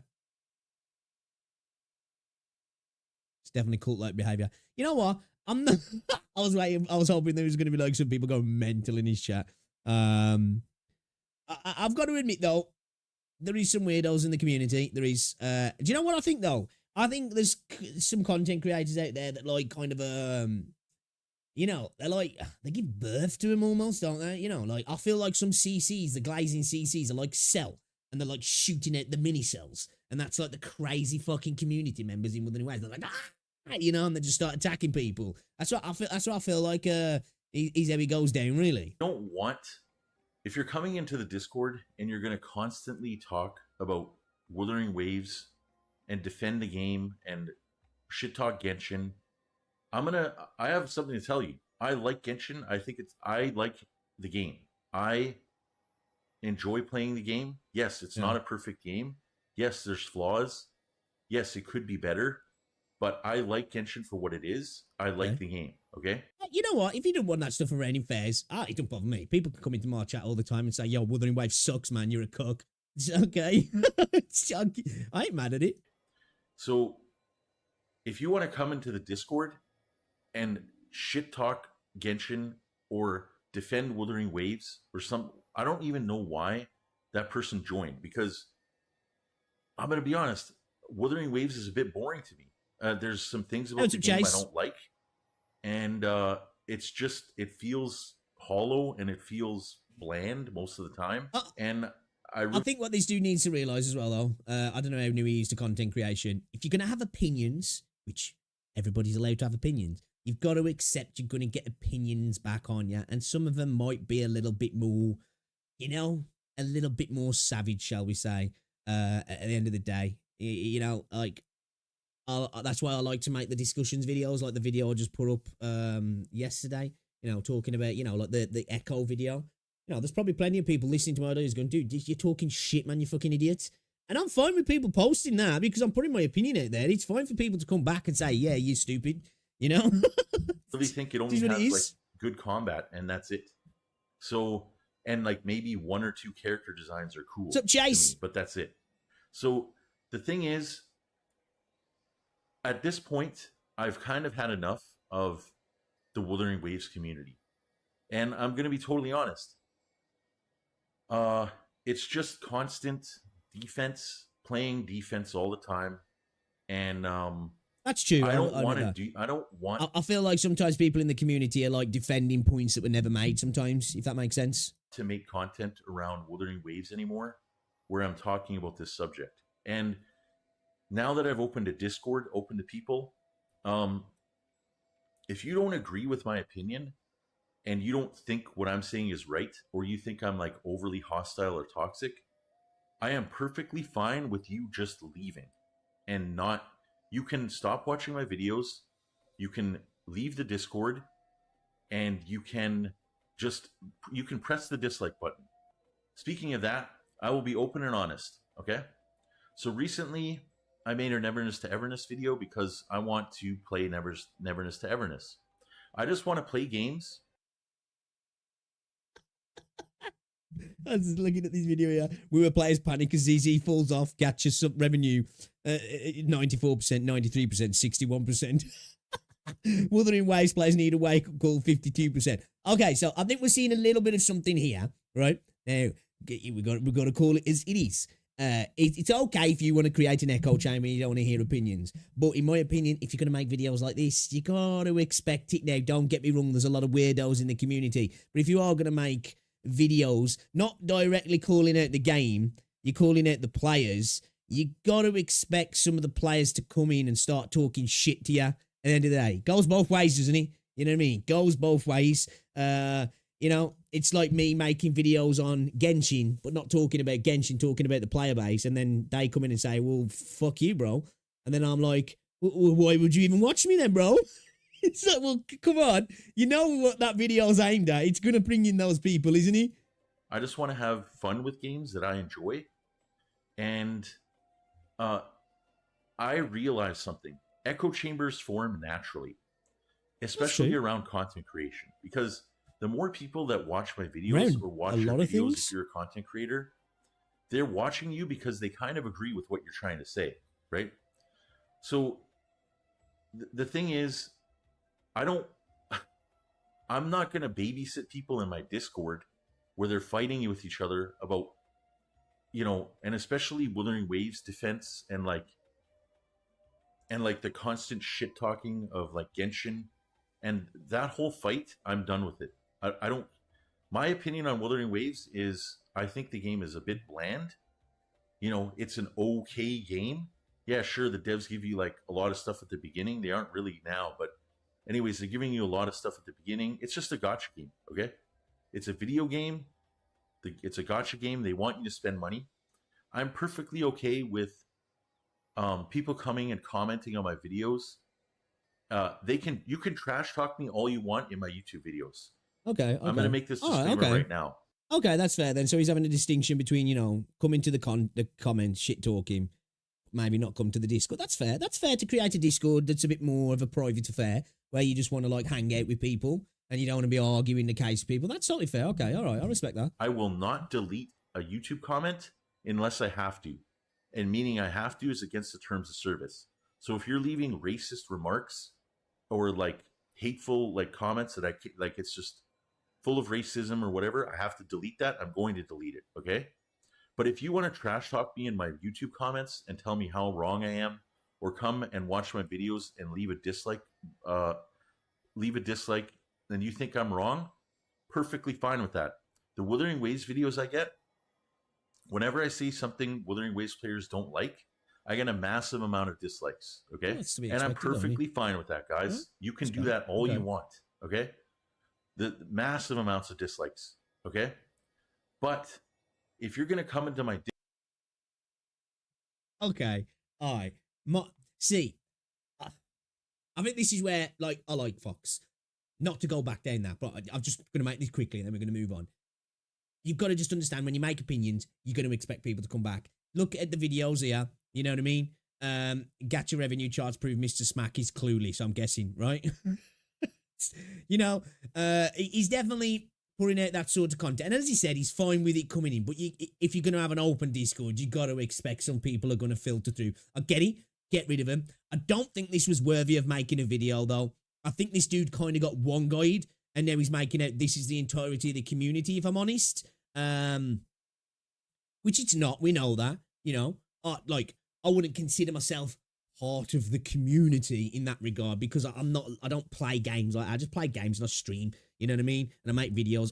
Obviously, you know, by proxy, that makes me part of the community, if you will. But I don't fuck with it like that. But like, you know, I know there's plenty of people who come through my comments and videos who play Wuthering Waves on different games, and that's super chill from all different variety of games. And then there's fucking weirdos. That's why I never let myself get one guide, because you can, you know, you can get one guide sometimes. Some people can say some shit and you start to get in your head and you're like, fuck, you know. But I'd advise don't make a video on it, you know what I mean? Even if it's other people making videos about you, just move on, man. Just let it slide. Best thing you can do, because once you start reacting to it, man, you know, you've got the worry of potentially turning into a lol cow then, you know what I mean? Becoming a Wings of Redemption kind of creator, becoming a DSP because you can't help but bite every time somebody like comes at you. The best thing to do is just ignore that shit. Discord, and I have to babysit my Discord, or a Discord that I created, because you don't like my take on Wuthering Waves, then you don't really belong in the Discord. And that's unfortunate to say, but I'm a grown man now, and I don't have time. I want to make videos. I want to play Neverness to Everness. And it's not just about Wuthering Waves, okay? If you're coming into the Discord, I don't want you trash talking other games, like constantly. I want to play the games and have fun. And if you're there to just be toxic or like be on the defense all the time for a game that you don't like, then, or a game that you like and like you hate other games, and it's just going to be like, oh, bro, we actually like this breeding ground of people fighting with each other. But mostly what's happening is just the Wuthering Waves defense. And the Discord is basically, I mean, I'm going to say it, the Discord is kind of like going to be an echo chamber, because I don't have time to babysit people in the Discord, okay? And this has made me realize that the Wuthering Waves community and Wuthering Waves players, it's not about actual logic. It's just they want to shit on Genshin, or they just want to defend their game like to the full degree, okay? And I'm kind of done with it. I'm annoyed. I don't really care about Wuthering Waves that much anymore. I'm going to be honest. People who make content, they're just making the content. You have to make content for yourself. I'm not going to make content for other people And if you don't want to watch my content or you disagree with me on certain topics, I perfectly fine with that. You can come and dislike my video. You can come in the YouTube comments or and tell me how wrong I am. I won't delete it. I'll let everyone see. Okay. But I think if I you have did, to yeah. constantly deal with it in the Discord, that's not going to happen. What's up, Charlie? And this whole situation made me realize that I am not interested in dealing with the Wuthering Waves community. Like, look, the dude got one guide, and again, as I say, Discord's different to the public party. Your comments come at me all the time. Hey, if you want to come in my Discord and call me a wanker, I don't care. At the end of the day, but that's a fair, the disclaimer is differentiating his Discord from his comment section. Totally fair. But again, if you poke bee nests and then you get stung and you're like, fucking bees are always bothering me, man. I think you just got to expect that. Dudes, obviously taking shots at the Wuthering Waves community, which is fine. Fine, man. Do it. We don't get mad when people start maybe, I guess, hitting you up in that regard, clapping back. You start catching strays left and right. Just ban them from your Discord server, man. You didn't need to make this video, personally. You can have you what didn't you're need to make this. The game, I think, is like okay, but I'm not really excited about Wuthering Waves anymore. I don't really care about the game that much. I'm Union level 78 by the way, in the game. In Wuthering Waves, I'm Union level 78, okay? So, yeah, the future of my channel, I am going to be making Everness to Everness content. I want to play that game. I want to play Genshin. I want to enjoy Genshin, the game, okay? If you don't like Genshin, maybe you shouldn't come into the Discord. If you outright hate the game, why are you even bothering to talk about it? You should just move on. Like, that's my opinion. I think what like I said, potentially is going to happen now is that more people are going to come into the Discord to shit talk Genshin, potentially, just to get a rise out of him, because they've realised it's easy. You know what I mean? Yeah, I'm done with this video now. It's getting a bit boring, but I want to check out this other video from him. Our Genshin and Gacha players too far gone. The sunk cost argument. That's what he's got to say about this then. So you just came back from a long day of work. You're exhausted and you want to kick back and relax. And while you're getting comfortable, you realize you have to log into the 3 gacha games you play to finish your dailies and spend your stamina. Because God forbid that you're 60 gems short for the new hot waifu that's right. That's it, man. You finish work. Time to start your job again. Coming out next week that you've been really itching to pull for. I mean, you looked at all her quote-unquote fan art that's been released and the Rule 34. Look, you don't really want to log in, but you're 2,000 hours and $300 deep into these games. And you don't want all your time and money you put into said gachas to go to waste. You also have to make sure you get those 90 gems from the monthly pass as well, so you better get going and start your gacha rotation. There's only so many hours left in the day, so you better get to it. Some people would argue that you're past the point of no return. You're too far gone down the rabbit hole of sunk cost.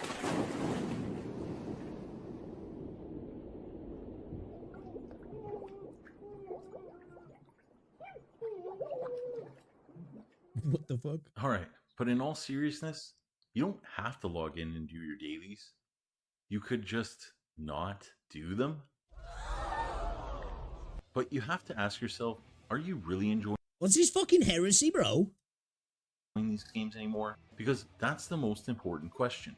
I think many people conflate the concept of sunk cost and misconstrue what the term actually means. I've always wanted to say that being invested into a game isn't really a bad thing, and I would argue that much of the reason why some people enjoy playing live service games is because they like having that investment. It's an added incentive on top of the other reasons to have fun with whatever game they're playing. They enjoy seeing the time and effort they put into the game matter for the long-term progress of their accounts. They feel that having a stake in their accounts makes them more willing to log in and continue with patch content, update cycles, and all that jazz that's associated with ongoing games. And I'll admit that I'm one of those people. Now, that doesn't mean that I don't appreciate the one-and-done experience with new releases. I mean, my game of the year is a single-player AAA title that I absolutely loved every single one of the 125 hours I put into it. And Grand Blue Fantasy Relink was such a fun time this year as well. I really enjoyed Grand Blue Relink and wish Cygames would have made it into a live service model, because I would absolutely still be playing it to this day if it. Alright, I've seen enough. Yeah, it is a thing, isn't it? It is a thing, because, it's, a lot of the time you're literally logging in. We've all been there when we're like, I can't even be arsed today. I don't even want to log in today, but I really could do with just getting that thing done today to add up towards, the next banner or whatever it might be. Or, you I mean, in other games as well, not even just in gacha games. You've got a battle pass in a game, and you're like, fuck, I've spent the money. I guess I've got to get on today to do a little bit to do the battle pass. I think it is a thing, you know. It's not just, oh, I'm enjoying the game, so I'm going to play it every day. When you've got these, you know, battle passes do it, don't they? Battle passes are a thing. That's why they're designed the way they are. They're designed in a specific way to give you that, like, well, you probably don't want to play the game today, but do you realise if you don't play the game today, you could potentially not get to level 100 on your pass, and you might not get that thing at the end that you've already paid for. So yeah, he's definitely there, isn't he? All right, anyway, let's shut the fuck up and let's play some video games.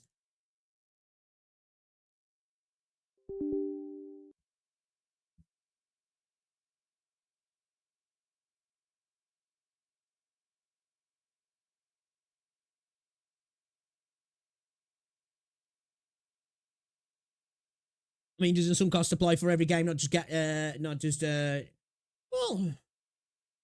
I suppose you could say sunk cost fallacy affects everything. You know what I mean? It's for me, when sunk cost fallacy is a thing, is when you're playing something that you might not be wanting to play at that particular point, but for whatever reason, whether it's a monetary thing or it's a time investment thing, you continue to do. Do you know what I mean? I think we've all been there with one particular game or another where you're playing it and you're like, I fucking hate this game at some point, but like you're stuck in that loop. Maybe you've bought a battle pass. Maybe you've got like this arbitrary thing in your head where I've got to complete this particular thing. You know, there's new content out. I've got to clear it, even though you might not be having fun, but you're just doing it anyway. To me, that's when you're kind of in like you're stuck in the sunk cost problem within a game. Is you're not actually, whoa, man, I can't. You know, there's them times when you're playing a video and you're like, I can't wait to get on the game today. You know, I think we've all been there. I don't know if it's just me. I'm a super loser. You know, where like you've gone to bed of the night and you're like, I can't wait to get up tomorrow if you've got a free day, or I can't wait to get back from work or get back from college or school. I can't wait to play the game, man. I'm excited. You know, but then there's been those times when you're like, I don't want to play this today, but you do because, well, I've got to complete the battle pass, or, you know, I need to save a particular mat for the end of the month or something like that. Or you're just at a point where it's a monetary thing and you're like, the back of your head, there's a voice saying, well, you spent a lot of money on this. Can you really justify stopping now? I think that's there for a lot of people, isn't it? And I think sometimes that's the type of people that end up getting online, fucking going mental at other people to defend the game because of that. It's the same thing why people like have flame wars over consoles, isn't it? Because they've got to justify their purchase for their box, almost. Ooh, what's the mail? What's the mail, guys? What's in the mail? Oh. What's it for? Oh, okay.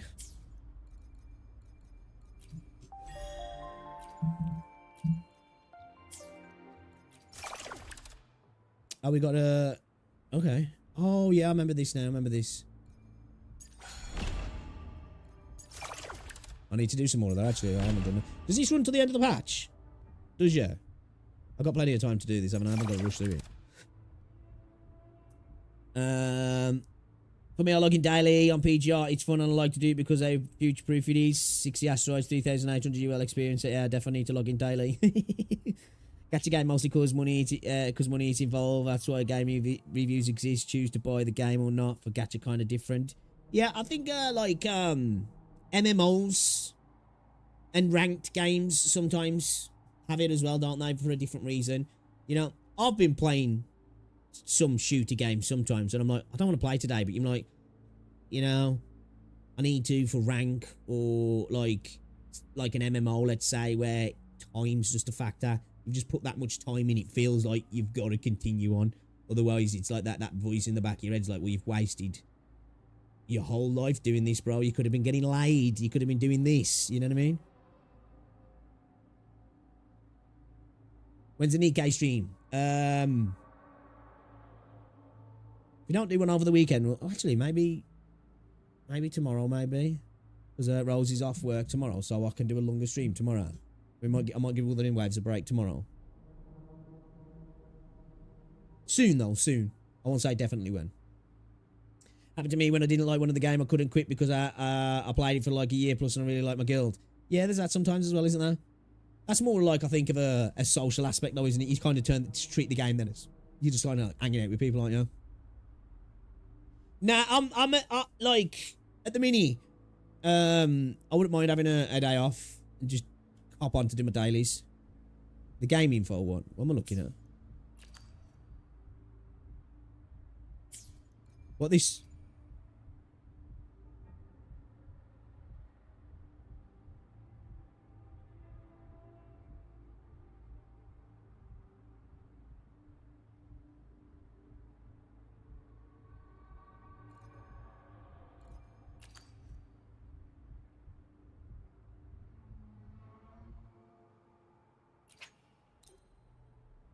That feels better.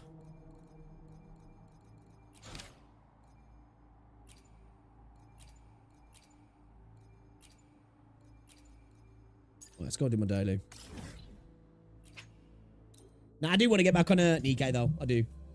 Guys, as well, if you're watching on YouTube, be sure to drop a like on the stream. It's very much appreciated. It is very much appreciated. But yeah, that video of that dude just, I kind of get what he was saying in regards, but it didn't need to be said.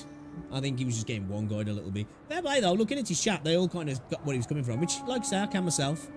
But you should never let yourself get one-guyed, you know? I just think of Robert Downey Jr. in Tropical Thunder, you know? And he says that to Ben Stiller. At your disposal. Loading. In war with time. Bro was gaslit by one robot, right? Stay behind me, like frigid death. Yeah, you gotta let yourself not let it happen, man.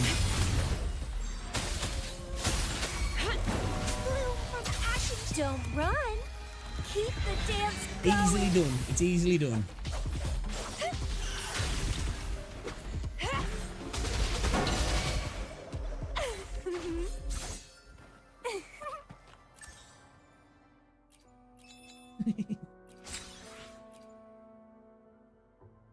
People are way too sensitive. Just reminding me of that one Hoyobot in Fob's stream. Yeah, like, man, I've had it happen multiple times, man, where that one person will, like, you know, continually go on and on and on. You just got to remember to yourself as a content creator, like, especially as a smaller content creator, that smaller voices are louder, if that makes sense. You know, there's positives and negatives. Well, there's a positive having a big stream because you're making a shit ton of money. But like, obviously, when you're a big streamer, you've got a cacophony of voices coming at you, and when they're all directed and focused, the majority of them are in one way. That can be horrible. You know, I've been there when I've had, like, you know, max I've ever had in a stream's like nearly 7,000 people on Twitch and like 500 on YouTube. And you know, when the chat's going in one direction, it's loud as fuck. But you've got a bunch of different voices, so like individual voices are much quieter, aren't they? But when you're running a quiet channel and a quieter stream, that one voice can be a lot louder and you can be a lot more susceptible to getting one-guyed. By that one dude who just rocks up and says some shit and you get triggered, and then next thing you know, you've made 5 videos and you're a lolco. Yeah, I think that was his best bet, man. Just ban the dude, you know? We'll just tell him shut the fuck up and you don't talk to him anymore. It's a good one. Alright, let's go and have a look at this fucking thing then, shall we? What is he? Logistics has partnered with the Pioneer Association to launch a new event with generous rewards. Go to the courier truck to learn more. We all make mistakes, though, you know? Learning curve. He's lucky, you know, people didn't really seem to manage it. The only thing is, even though there's a lot of positive comments in the comment section, you just, you never, it's like trolls, you know? Just have a laugh with them. The second you start getting triggered by them, they're like, ooh, we got one here. We got one. A mark, you know? Take it your terminal. Yeah, whatever. Click the tiles to redeem adventure packages within the adventure logs. Okay. Log in to obtain 2 adventure logs. Every 40 wayplays consumed, you have consumed 0. Oh, what? Oh, what? So, wait a minute. Can I just randomly pick one then? Oh, that was a good one. Let's go. Oh, I kind of like these. So, considering there's a little hamster, you get to like... Oh, I won't say. Oh, what was that? What was that?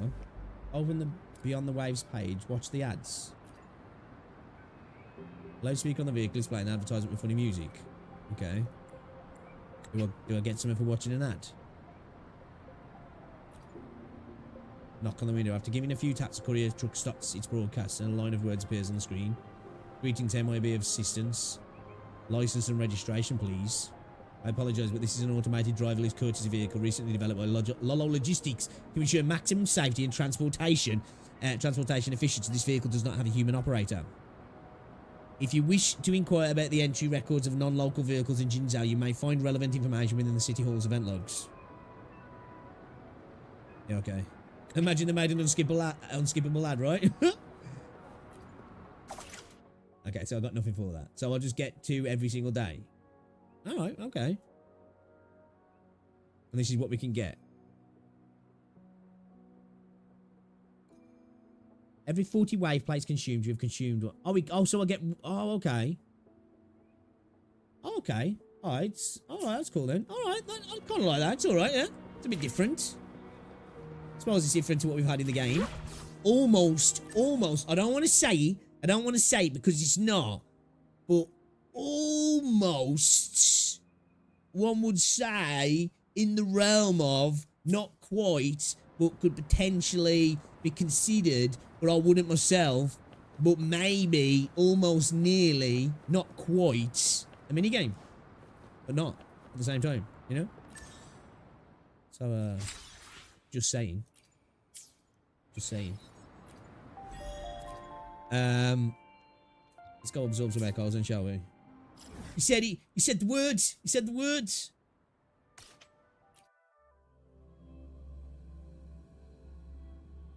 An unskippable ad for PGR. Good idea, actually. You know what? They need to do that. Like, that'd be smart anyway. If they had a city or a town, why not throw up some, like, PGR banners and advertisements in the town? I think that'd be a smart thing to do. The lovely smell of all my prey. Leave it to me.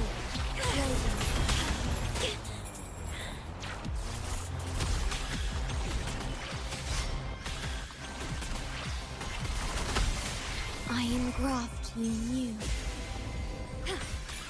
Stay behind, like frigid death.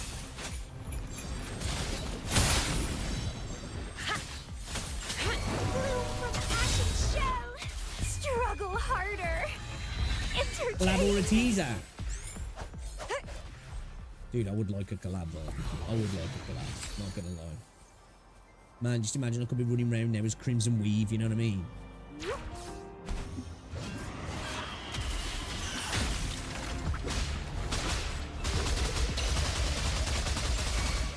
Crafting, suffer.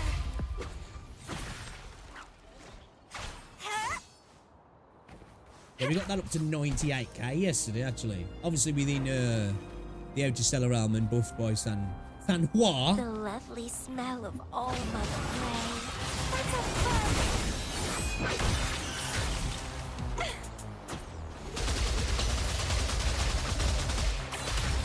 Crimson blossom. Feed my blossoms, self-deceivers.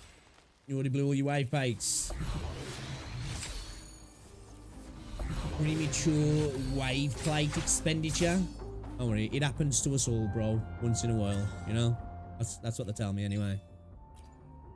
You shouldn't be ashamed or embarrassed about it.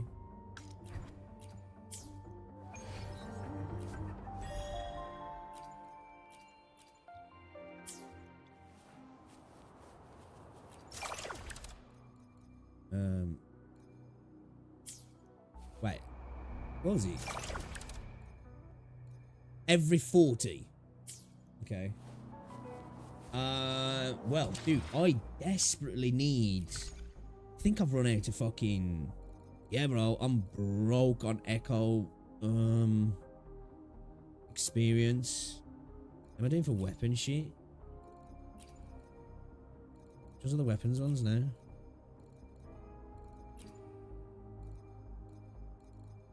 Shit, bro, I need weapon stuff as well, man.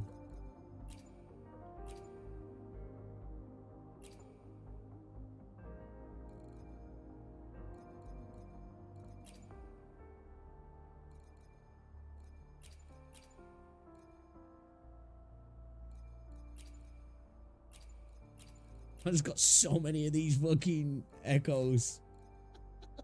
I got shit ton. Now let's go do some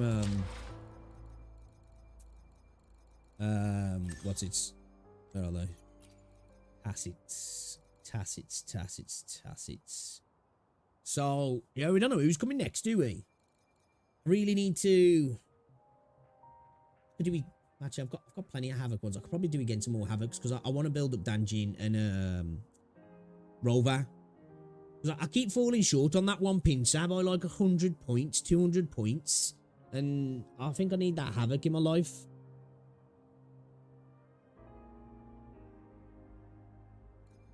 Let's go do this one. You got 80 plus solvents. Oh, shit. I always seem to try and keep around 28 to 30.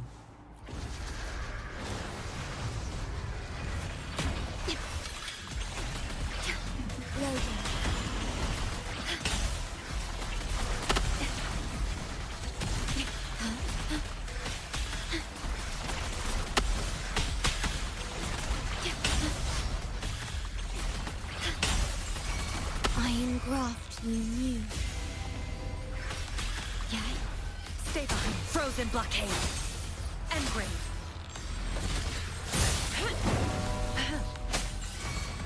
Sprout of budding seeds! The lovely smell of all my prey.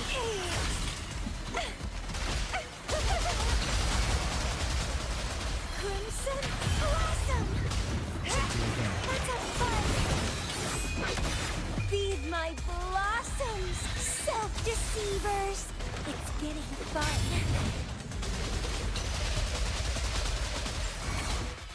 Oath from the heart. Loading. In war with time. In war with time. Stay behind me. Shackles be gone.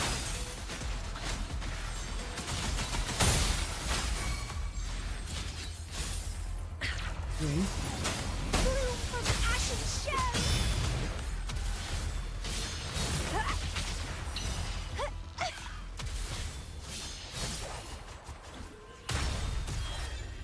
Bit of booty cheeks. Bit of booty cheeks. Alright, what we got? Yeah.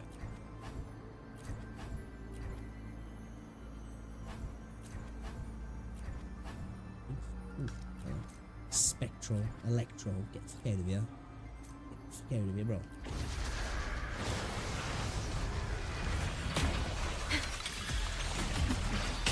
Loading. Diminish. Oh.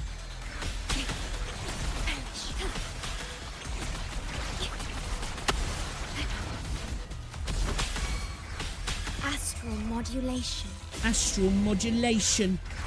Stay behind. Lotus pervade. Frostbloom. Reborn from ancient. Don't run. Keep the dance going. Vitality. Sour. It's getting fun. Sprout. Slap his cheeks.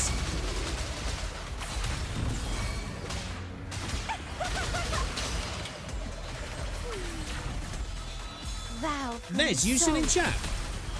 I was going to ask you what's your like go-to squad, what's your like your main, shall I say, on the game, if you've got one, like team.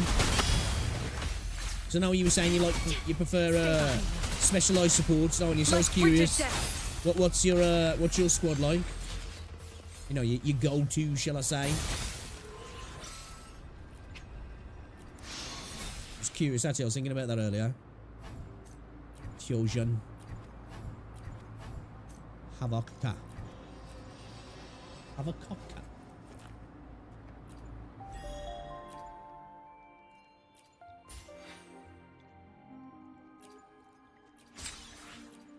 Give me that. Baby. Yeah, man.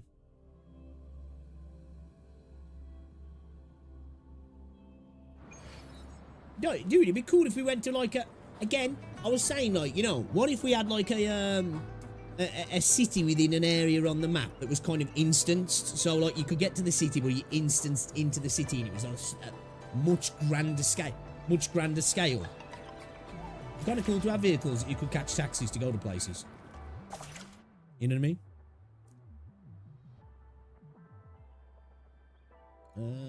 Let's go bottom corner. What? Let's go top corner. Ooh. Alright, let's go top left corner. Oh! Wait a minute. I don't know what. It's just a specific one's just like pop shit, you know? I'm gonna go with this one. I'm too good at this game. It's a game now. It's a game because I'm good at it. That's what it is. It's a mini game. Skill. That was skill. That is. You see, you gotta have a keen eye and a sharp mind to do what I just did there. And I don't know if you guys are capable of it. If I'm honest, you know. I should try to smile more. You say? One day, maybe. Like this?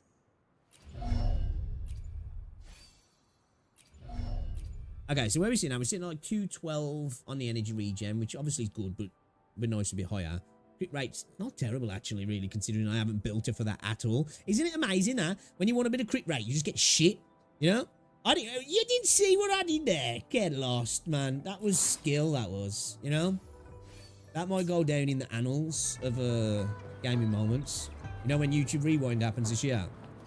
Watch that, man. Watch this space.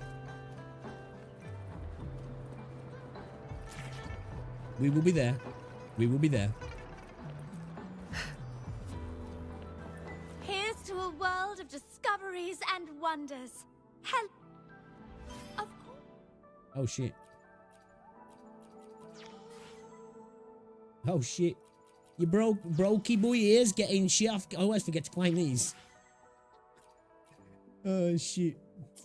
One moment, please. We're Okay. connecting to your terminal. Oh, thank you. Oh, it's chip away. Let's chip away, shall we? I'm dead broke for wave blades and solvents. Okay.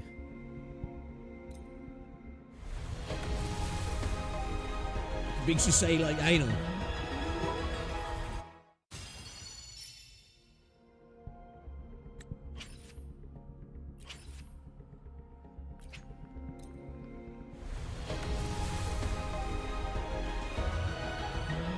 Bro, what is my pity look with this fucking game when it comes to weapons, man? I swear to God. It's just, it's not fucking cool, bro. Give me the fucking sword now, man. Please. Please. Please. Alright. I'm sorry. I'm sorry. I'm sorry, Wolverine Race. I didn't mean it like that. Oh, man, bitch. I'm gonna get some... I could do with some for weapons on, man. I'm not gonna lie. Yeah, fuck it.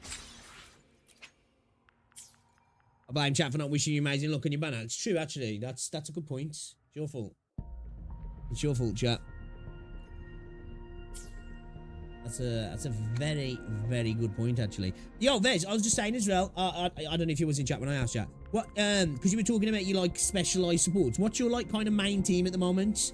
Who's like your favorite like you know, your go-to team in terms of content? Obviously, I know you're probably switching it up depending on what you're doing, like, but what's your favorite like? Who's the squad?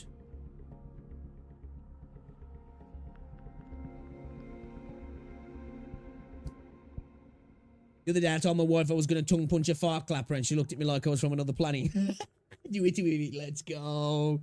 Let's go. I hope you get weapon on hard pity. I actually ban that guy. Boo this man. Or girl. I'm not too sure, but boo him. Boo him. I'd set the dogs outside. I only have Camilla S2 and Camilla S2. So looking for a specially support healer for either of... Oh, okay. Wait. Camilla S2 and Camilla S2.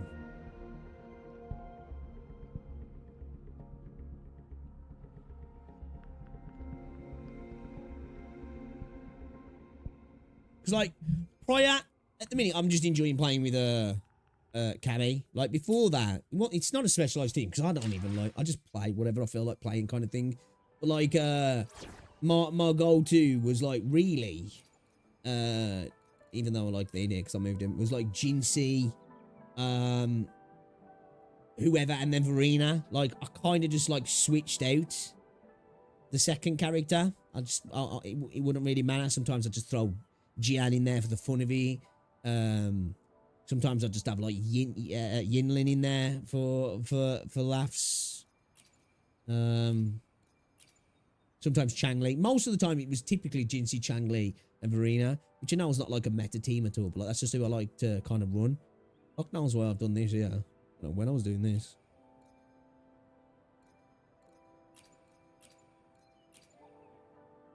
Yeah, at the minute, this is kind of like... I'm kind of having fun with this as well. It's kind of nice to... Because I like playing with Shorekeeper. It's nice building her up, getting into her, doing a thing, and then just hopping straight out of her.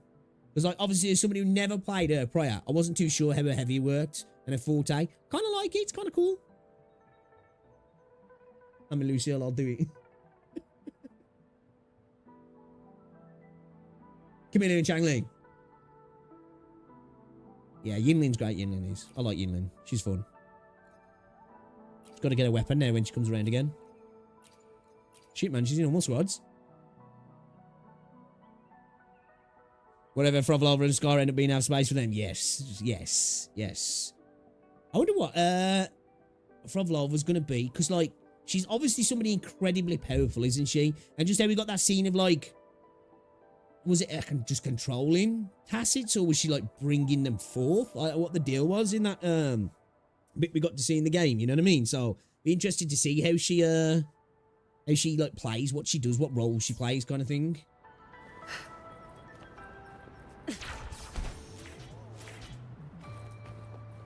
Like, my mind's telling me maybe potentially, like some kind of support, maybe. Potty with the TDs. I'm gonna make myself a drink and go for a pee. I'll be back in a second.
Don't you also get Lumi at 70, 80 PT? Damn, man.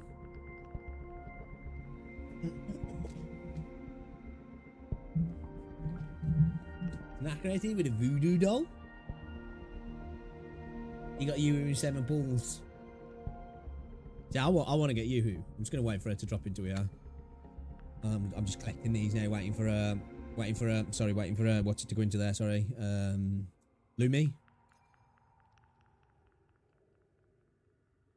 And then hopefully can get lucky and get both of them. Like, see, I don't know whether to just like start chipping away at maybe trying to get the C2 of C1 and 2 of Amelia as well. I should try to smile more, you say. What are our resonance chain now? Would you like a fun game? That's an intro skill level boom and between increases the Camilla's crit two of damage by us? 28%. Oh, it's kind of nice actually, that is, isn't it? It's nice. I like that. Damage multiplier, resonance skill, ephemeral is. Ooh, yeah, man. See, 1 and 2 are not too shabby actually. Not too shabby. Not insane, but like, kind of nice. I'm still salty after getting only Calcharo after 130 pulls. Yeah, I feel your pain. Misery does love company, you know? I should Misery try to does love smile. company, so I can understand that. I can understand that. Alright, fuck it.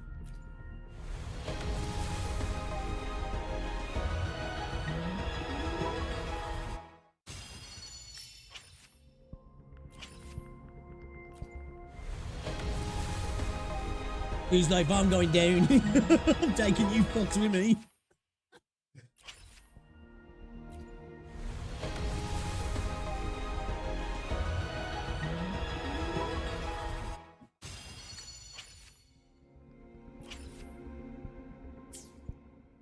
Right, what we do?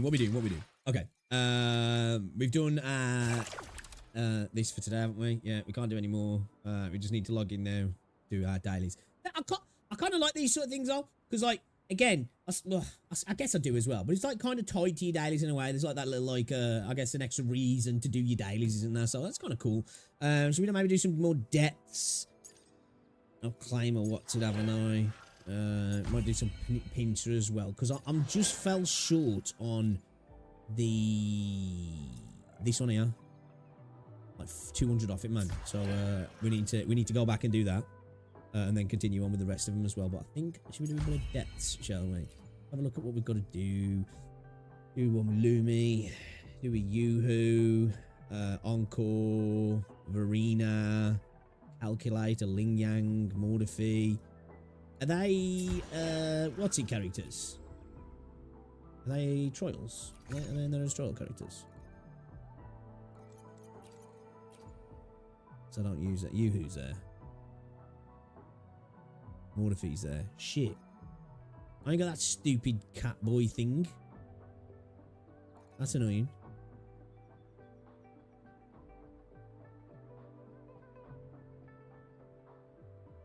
Let's just run the first level with Yoo-hoo.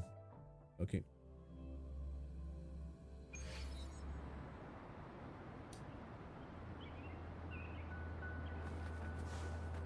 Oh, do they? Oh, shit, I didn't know that, you know. Jornax, appreciate ya. Shit, okay, cool. Sweet, thank you. Alright, we can do that then. I didn't know that. I didn't know that. Antique appraisal, damage is increased, control, efficiency acquiring frost and heavy attacks is greatly increased.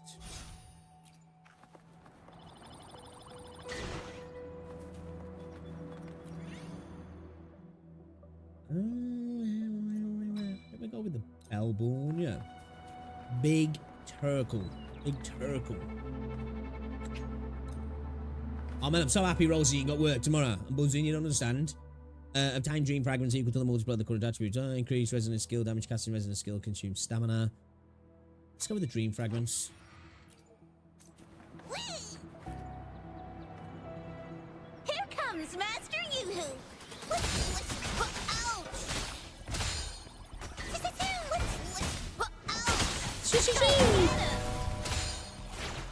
I only ever played, really. I don't even know where to play, really, if I'm honest.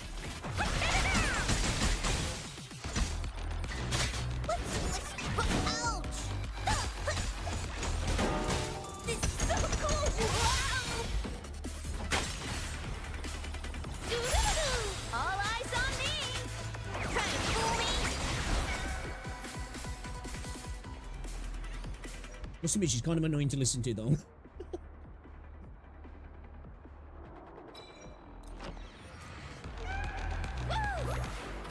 Here comes Master Yoo-Hoo.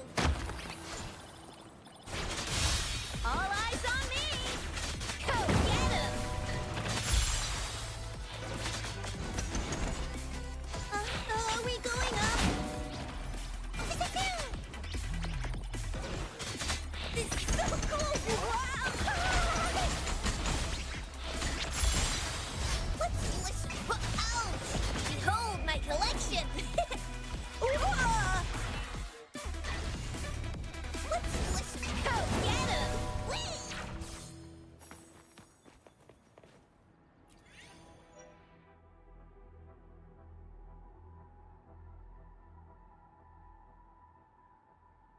Wow, that's nice. That's a good cup of tea. Crit rate increased. Resonance skill and resonance liberation trigger shatter effect when shield exists. Yeah, it's good.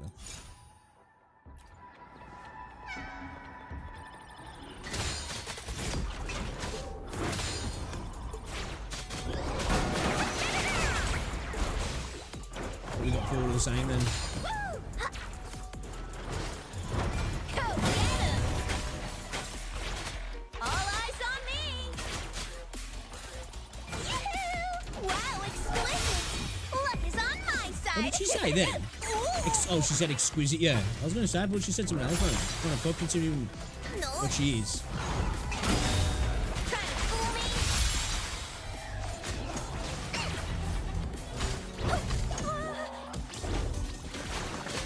All eyes go get him!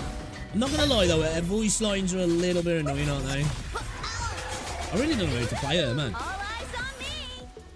Whee! I only played her a little bit in Here the comes Master Yoo-Hoo! the quest line.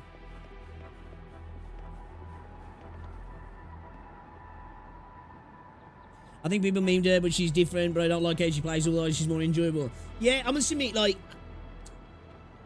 I want her. I still want to get her, because that's the reason why I like her, is that she's different.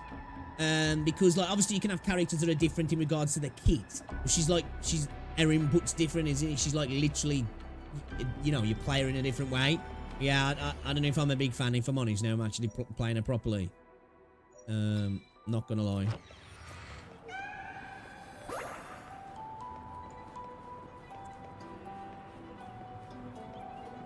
Yeah, when I was using the depths, my ears started bleeding. Yeah, man, not gonna lie. It's kind of like, okay, all right, we get it. Shut up. Trying to fool me? No. Go, don't let your jaw drop yet. Wah! I do still like her design though.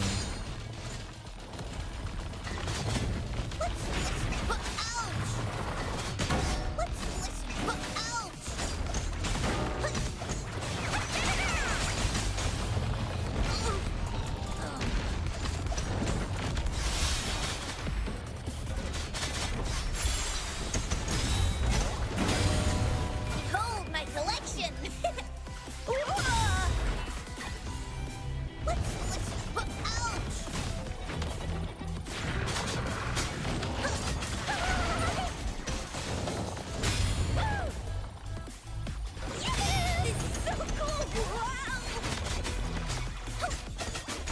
I've got the benefit though, when you know you get good stuff, it's alright.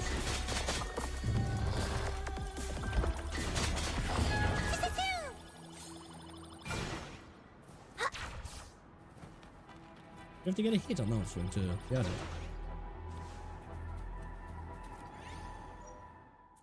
That's a skill liberation. HP restored continuously. Let's go with that. Tanky, let's be a tanky boy. Just a Ling Yang of 4 stars.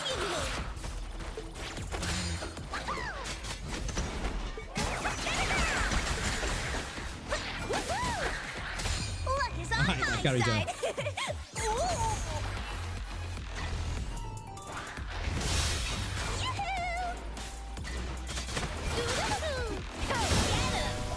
I think that line annoys me the most. Doo-doo-doo-doo. Wow, exquisite!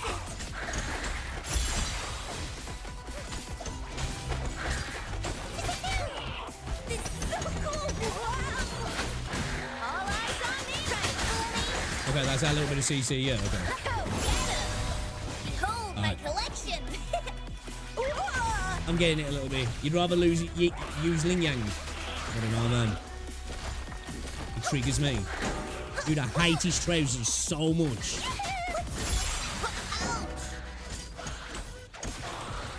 I know that seems weird, All but eyes on me. This is so cool. Wow. they really, really trigger me. Here comes Master Yu. Go get him.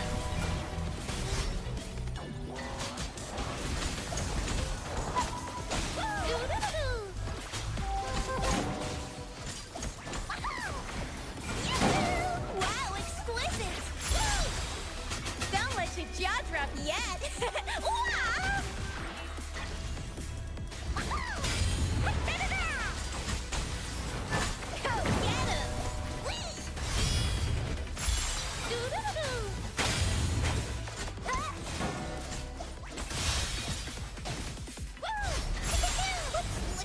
Yeah, I'm starting to think I'm not that bothered about getting her anymore.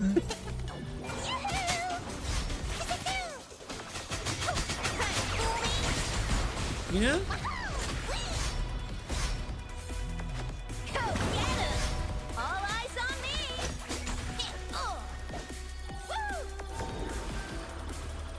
Yoo-hoo.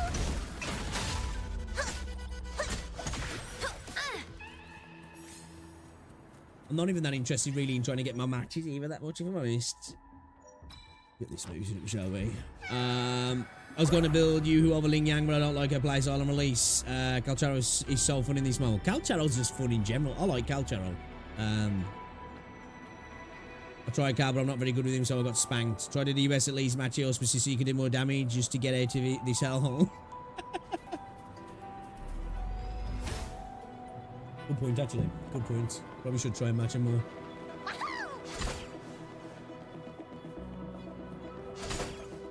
Now, remember, you got. Does he work on all of it? No. Do these count? No. Woo.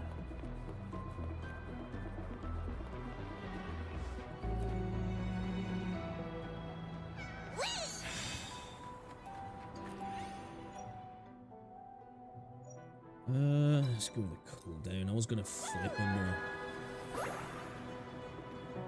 Just a highlight one. You must have noticed you have any gatekeeper by now. Yeah. Anti-comprisal damage is increased. Game 1 trigger a temp water. And then trigger one of the following effects after casting resident skills. Chance to summon 3 giant masses to attack. Has a chance to trigger an explosion dealing. Well, that sounds kind of cool. I think I'm just gonna go with the heavy damage. Keep it, you know, nice and simple. Nice and simple.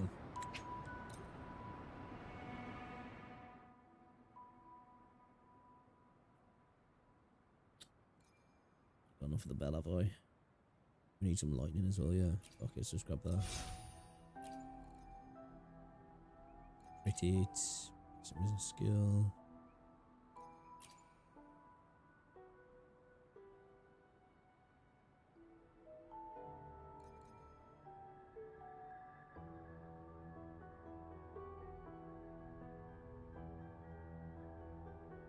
Do you know if you in depth? I instantly said no and put on some Metallica. You know, I actually had fun with running yesterday. Was Shawkeeper. It was actually fun. Comes Master Yu.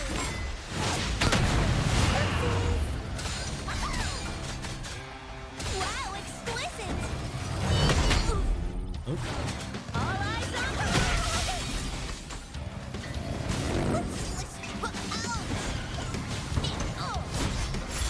This is so cool. Wow.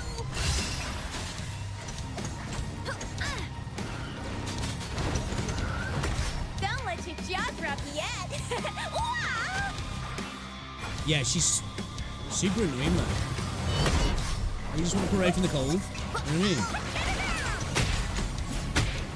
This is so cool. Wow. All eyes on me. Dude, my dodge game is on point, right? Go get him.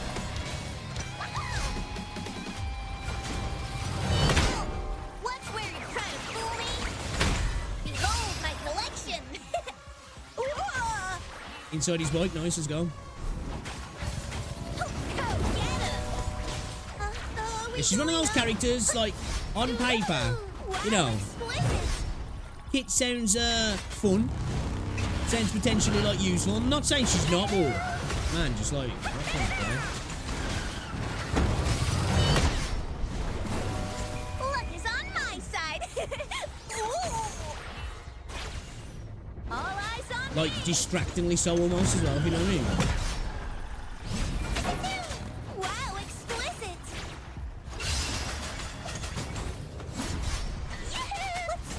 Let's ouch. Try to fool me? Go get him. Behold my collection.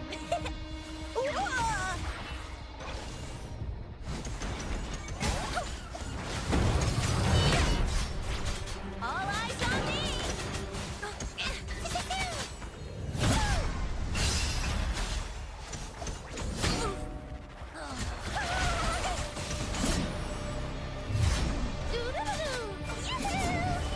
What are those with the most, man? That dude. Go get him!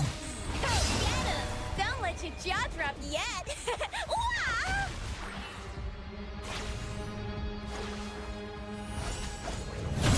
Doo-doo-doo-doo.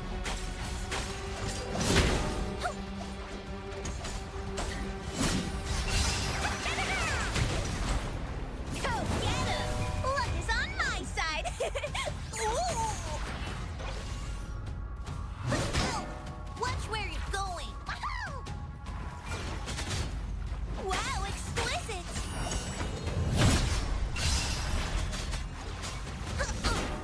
Oopsies!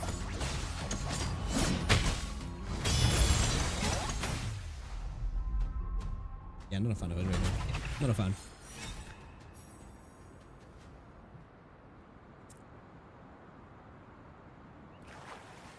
You give it. Woo!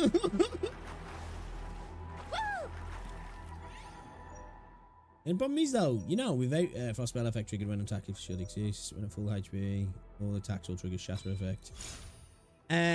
She's icing. She just chill in the freezing cold and be super annoying when you come back outside.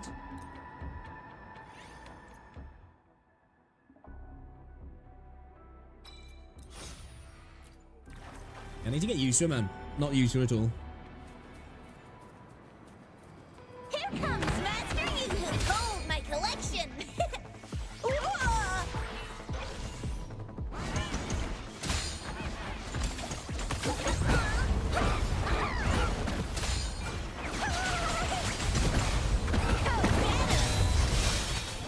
Wow, exquisite! All eyes on me! Don't let your jaw drop yet! Wah! She's not even endearing, is she actually? I thought she might actually be endearing before I played with her properly. But she's not. She's really not endearing at all. I'm out.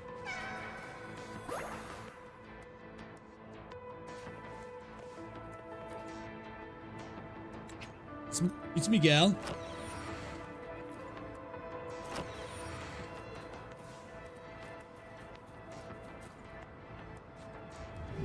Here comes Master You! Luck is on my side! Ooh.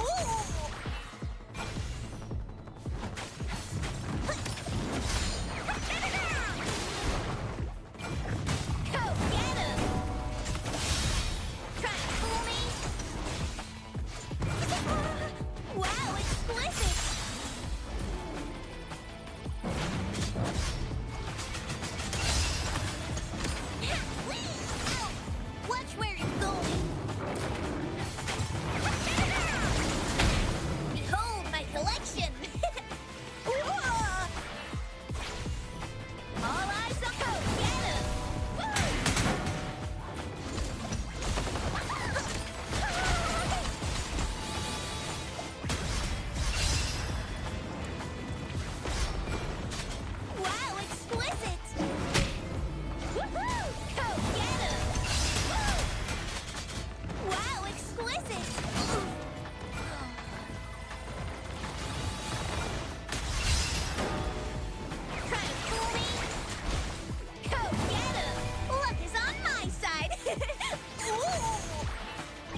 kind of painful, actually.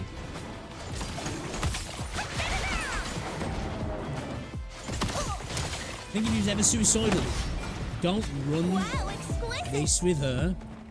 You know? It's not really great for the endorphins.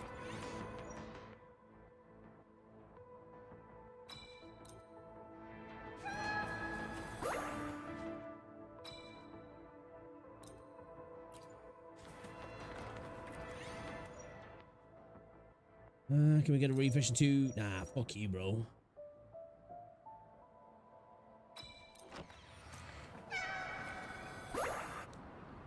Here comes Master Nikke. This is so cool. Wow. Try to fool me.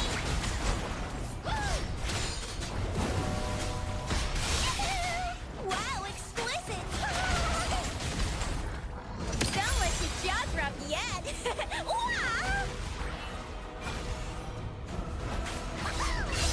Woohoo! Whee! Go get him. Try to fool me. Let's listen. Behold my collection. Whoa! This is so cool. Wow.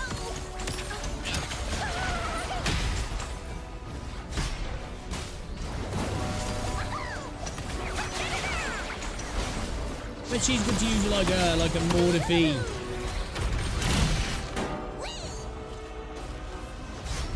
Maybe like a mortify Gian or Jeji or something maybe though, yeah? Don't let your jaw drop yet. Wow!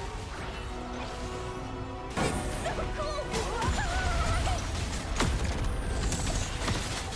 Let's listen. Ouch! Try to fool me. Yoo-hoo! Wow, exquisite. Doo-doo-doo.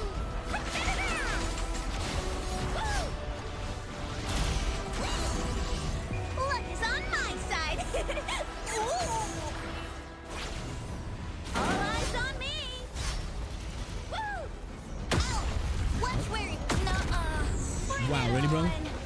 Whee! Go get him. Go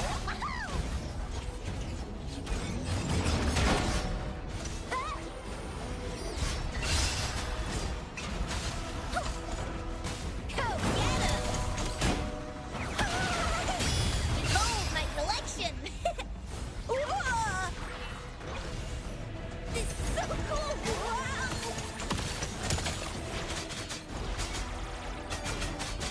Wow, exquisite!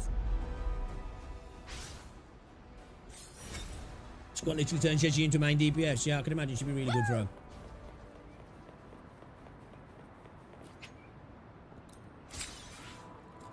What was she near then? What was she near?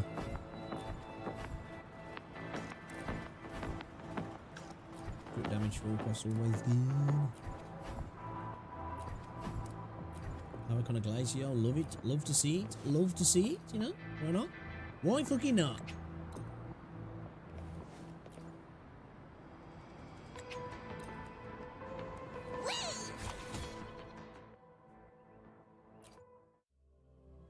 I think a new VA design and different kit, you will be okay. So in other words, not her. Pretty much in total overhaul, yeah? Okay.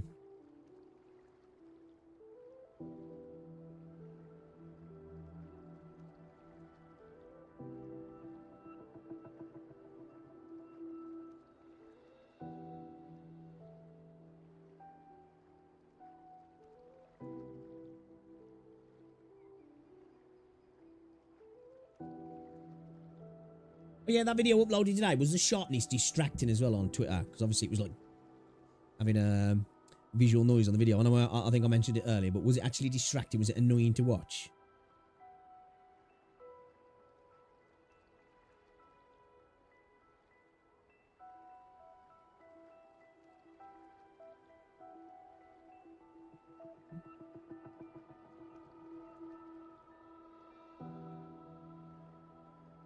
Well, until I uploaded that I noticed, and I was like, take a different kit and I'd use her. I think, yeah, the kit's kind of annoying.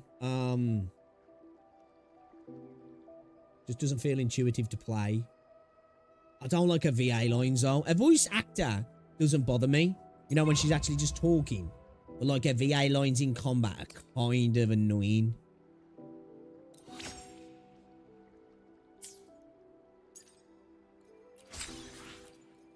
No, I don't think I found any individual character annoying in the game. But yeah, she kind of is, isn't she? So what is it? So we just did that. Yeah, okay. You who's in there? Oh yeah, so we need to do Ling Yang, don't we? And we need to do okay. Okay. Alright. You know what? Should we do Ling Yang? I don't even know. I've never ever used this guy. I think I did the trial. Actually, did I even do the trial thing for him? I don't think so. This goes against my better judgment. This does playing this guy. So I guess we'll see. So look at those trousers, man. You know? I can even use bells as well.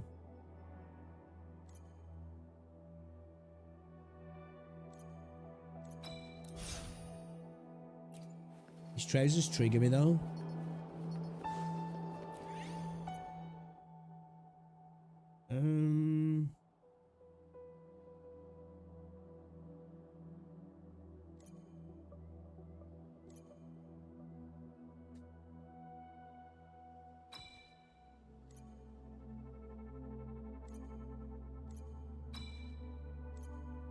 Use the Inferno Rider.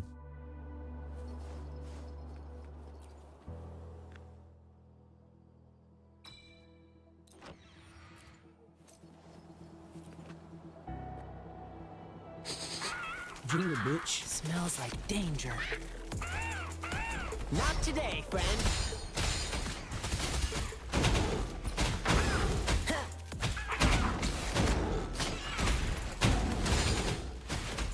I don't know his forte at all.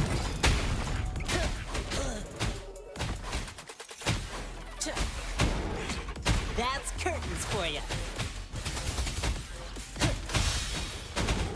Kind of just spamming.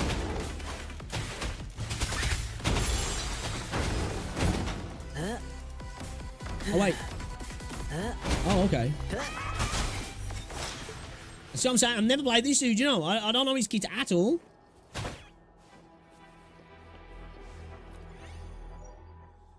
Crit rate greatly increased for successful dodges when considered companions. Let's go with the crit rate. Crit rate, baby. Crit rate. When you get a full bar, hold basic attack and then attack afterwards, right? Danger. Oops, that was close.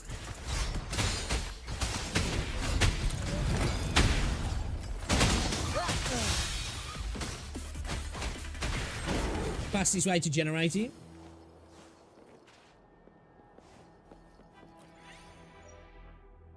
You know what restores your bar? Oh, okay.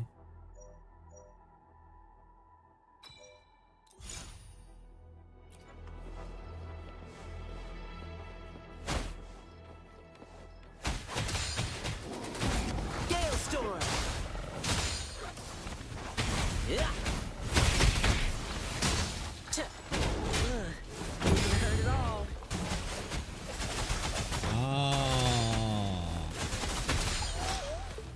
I think me gets it. Lions I think me gets rumble, it. evil crumble.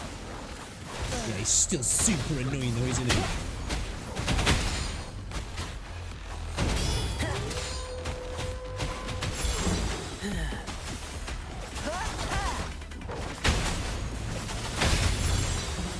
Kind of sick though. Super annoying though. As soon as his mouth opens, I'm just like, shut up, dude.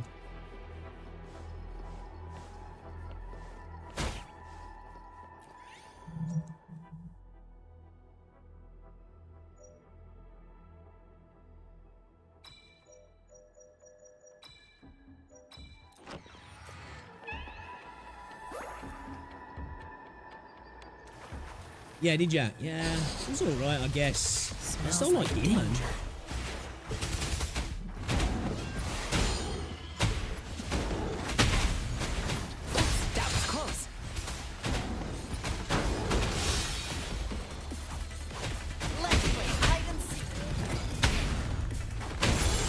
Yeah.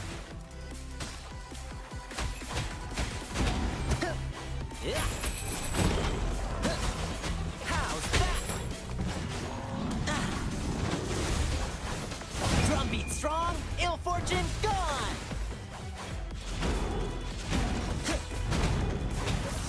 Easy peasy. Okay, so it's interrupted.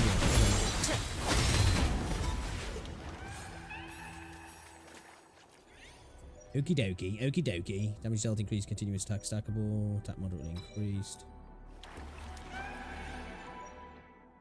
Critical hits, trigger fuse, crit rate increased, continuous stackable.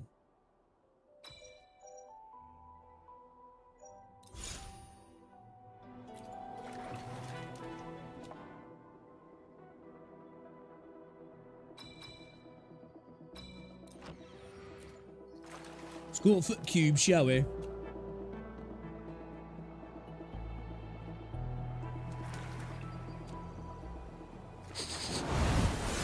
Smells like danger.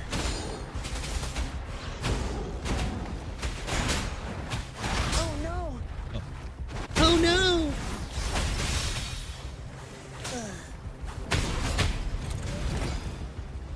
Oopsies. Yeah, I felt like straight up dodge that then. Not today, friend. Ha!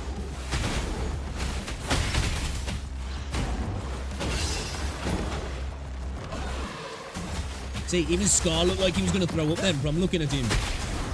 Yeah, I don't blame him either. This is my curtain call.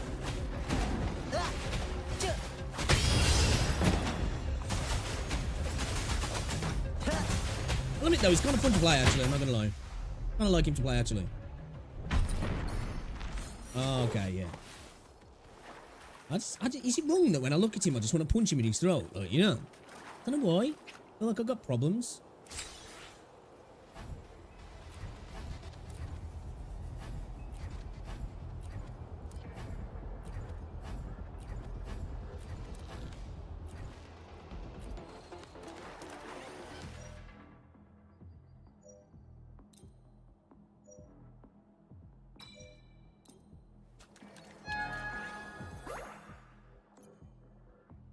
Basic feral grow with striding line generates clay blossom poles. Each time a basic attack or resonance skill is used while in striding line linear.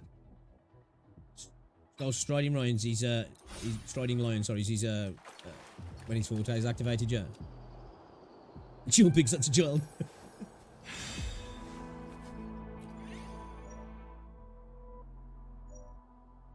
Shield gain when attacked, basic damage moderately increased.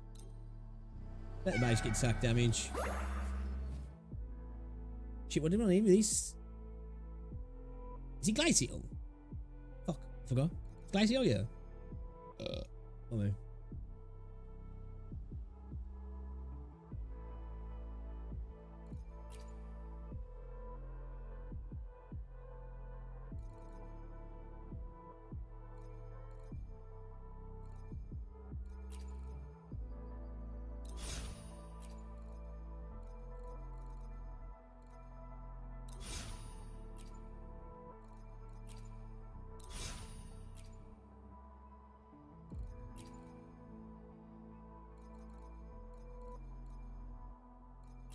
I really should have grabbed that shot already, to be fair. Really should have, really. Really should have.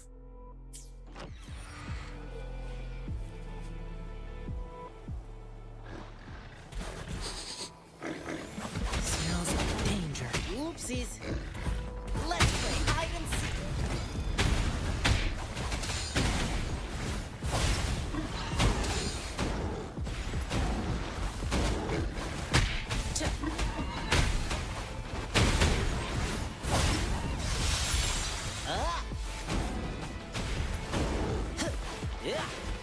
Must admit, I kind of like some of his attack animations. I was just trying to watch his attack animations then.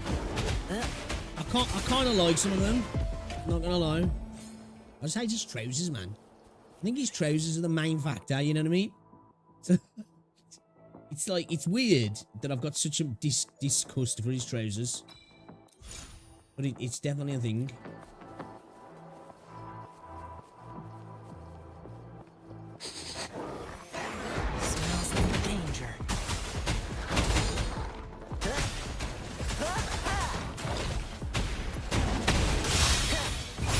is my curtain call. Ah.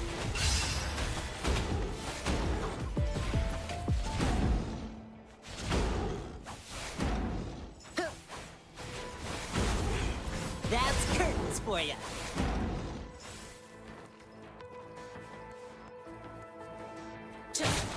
Also, you get stuff out of breaking those highlighted ones as well, yeah. Shit. I know it's net on dream fragments left, right, and centre, you know.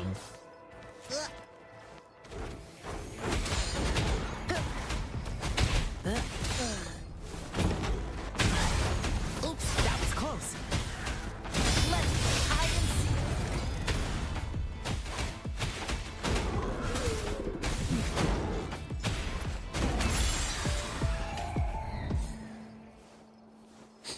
I think I'll only hate Ling Yankee for losing my 50-50 to him. Danger.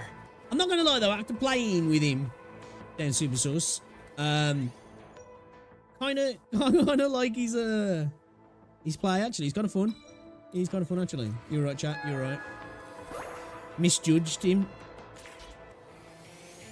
I think I'm winning this particular. Yay!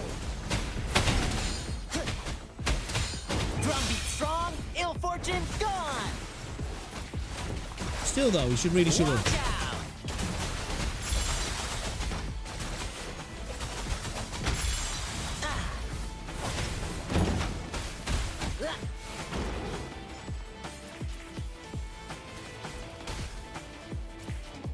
What's up? What's over here? That let's play hide and seek. Yay!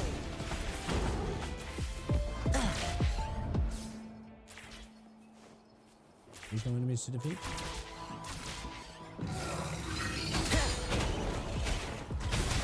Easy peasy. Let's I do think the hide and Illusive realm continues to get better and better though, yeah? Glad to see they continue to improve things and expand upon it.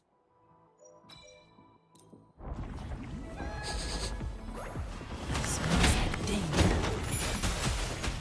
Oops, that was close. Lions rumble, evil crumble. That's curtains for you. When he does his sniff, it smells like danger. I'm like, what the fuck, Pix, do you want? I'm looking right at my phone. What's going on, Calvin? Ain't got a clue what you're fucking saying, mate. Something about 4C. Yeah, man, I guess.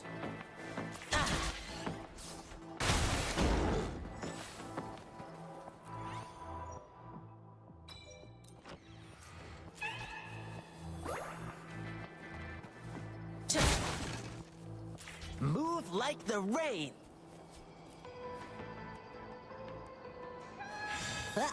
Yo, guys, as well, if you're watching on YouTube, if you haven't already, drop a like on the stream, man. It's very much appreciated. Also, if you haven't checked out the video I uploaded today, go check it out, man. Let me know what you think. Let me know as well if the sharpness is distracting. Appreciate that. I appreciate it very much. Wait. Yeah. Okay. Okay.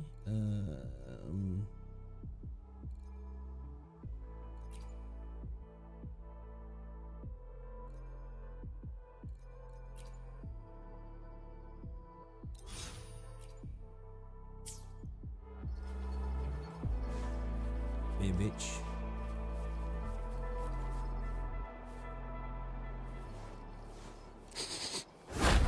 Smells like danger.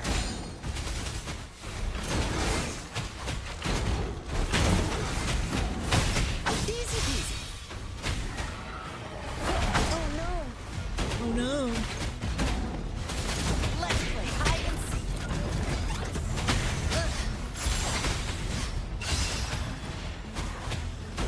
Yeah. Oopsies. Drumbeat strong, ill fortune gone. Hey, you know. Got a point.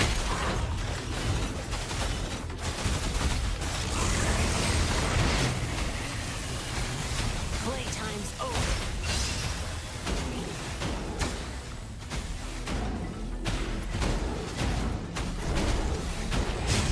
That's curtains for you.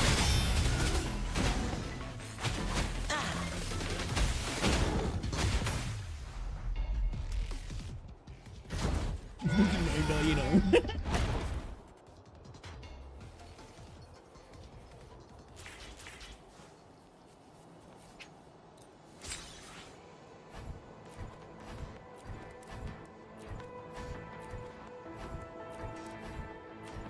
Bro, what the fuck is with these fucking echoes, man? Like, come on, bro. I think it's watching me. Like the event horizon of a black hole. The elusive specimen. Is that like Tom Brady in a jar?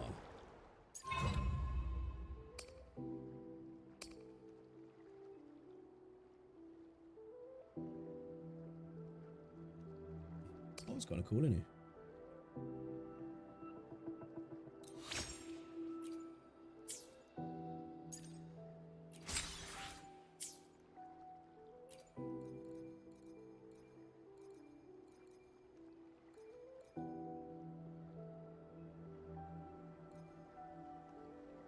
I've got completely other ones again, yeah. Okay. Excuse me.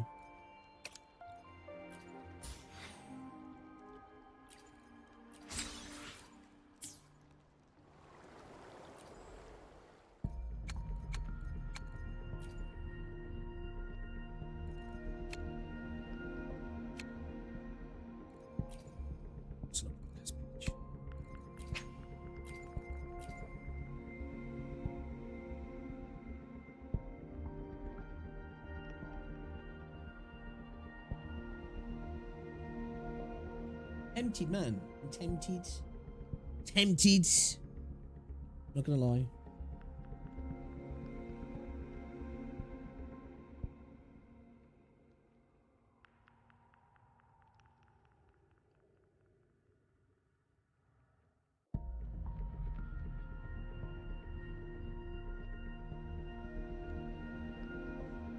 Oh, okay. Now. Tired, man.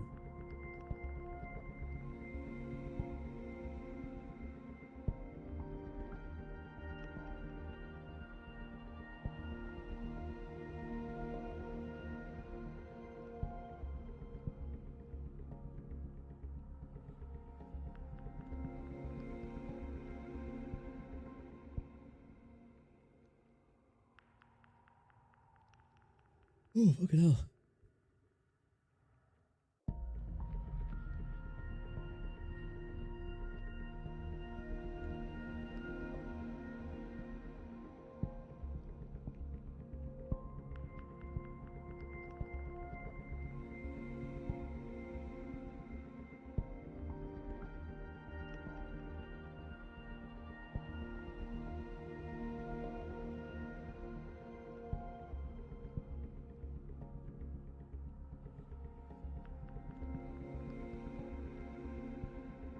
Hold on, if you want to stream, I really want Camillea's weapon now.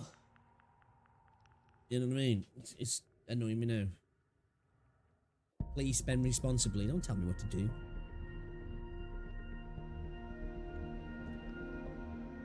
Game trying to tell me to be responsible.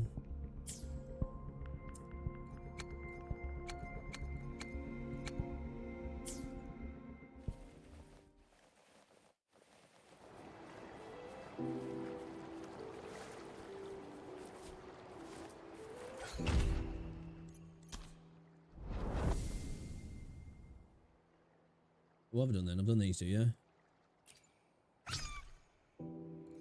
Okay. Alright, let's start doing some of these then, I guess then, man. Step and shad. A long, long time ago, there was a brave warrior in a magical kingdom. Her name was Encore. One day, she met her good friend Cloudy. This is cool. Come on, Cloudy. Please run the game for the free to play. Alright? Cloudy said she was a princess from a wonderful play. Everyone loved her Of course, VA is quite good as well, isn't she?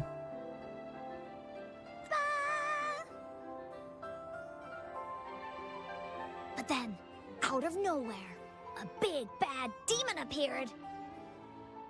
The big bad demon sent its minions to attack the magical kingdom. Oh man, no, I'm doing so much. Everyone hid at home, and the stage was empty and quiet. But then, Warrior Encore stood up and said she would I don't fight meant to the play big bad Encore Evo. demon.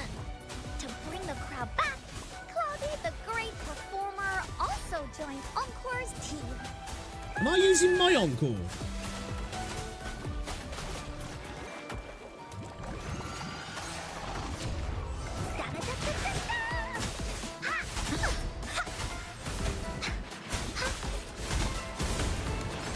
I like the music.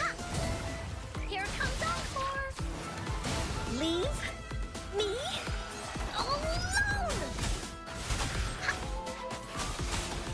Willie, let's attack. You're in. But not everyone in the magical kingdom was very nice. One day, Yo, this Warrior environment's Encore met sick. Cosmos. I like this.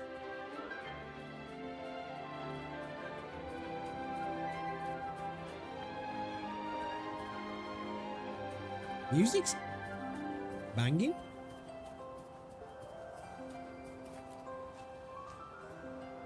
There you go, Cosmos.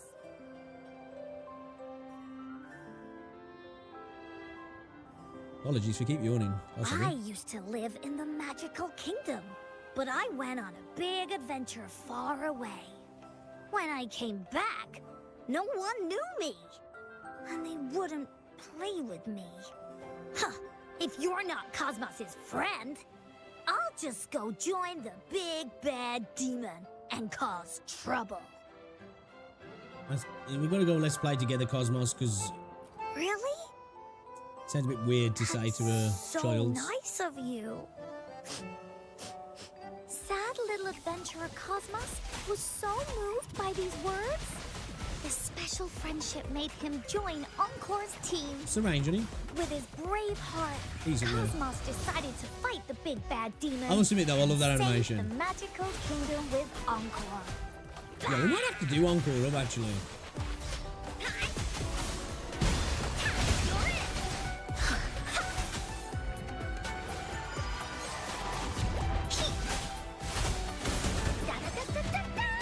Is there any way to shorten that animation? Leave me alone! Fucked, mate. Skewered. A lot of damage then. Willies, let's race!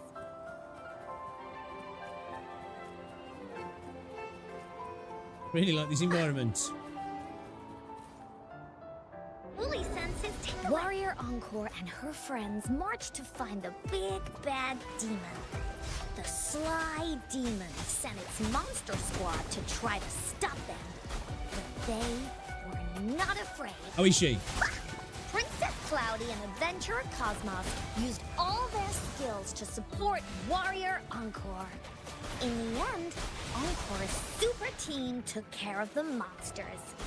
But the Woolies got hurt. Woolly ran away!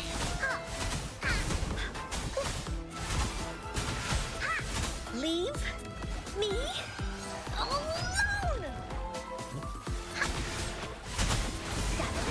More?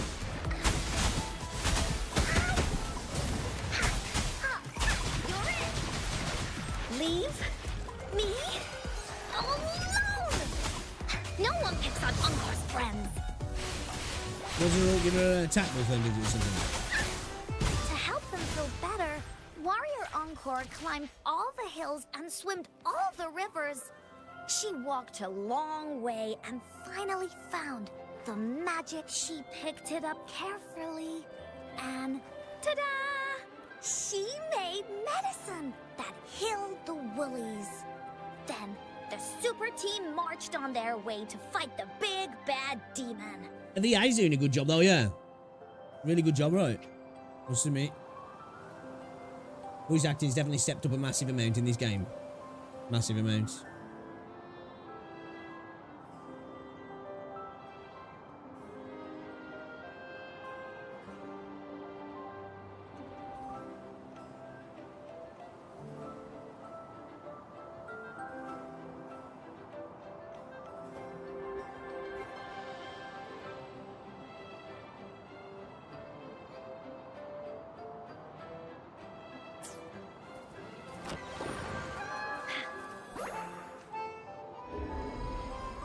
big bad demon Okay, sent more that's cool. monsters to stop Encore. Yeah, I'm But never every used her. one of them was defeated by her super I've team. got her leveled up to like level 50, I think, Their and I've never once amazing used her. feats made lots of people in Might the have to use her magical after this. kingdom excited.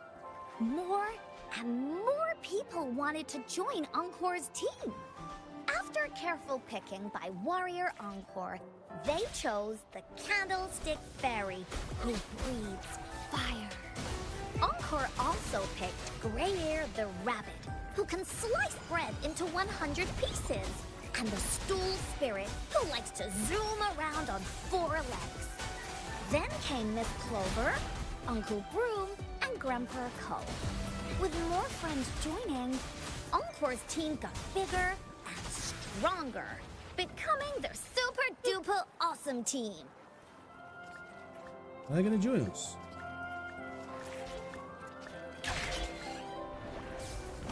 We'll just keep dance over there. Here comes Encore! Leave me alone!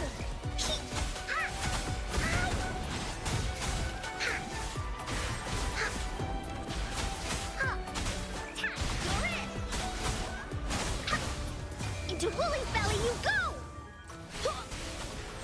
You say to Woolly's belly you go. Okay.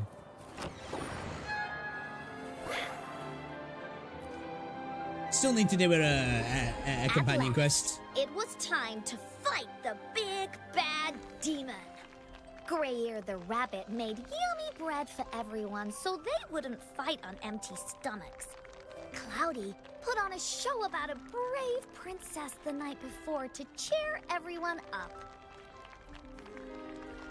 Who is Uncle's VA? Because she genuinely sounds like a kid.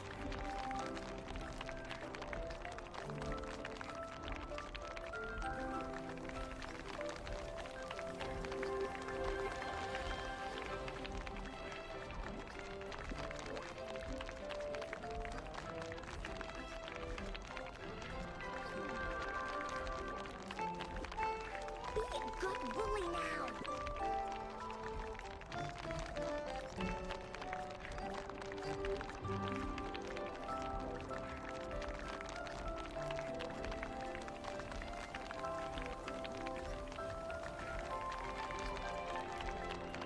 I seem to find anything on him.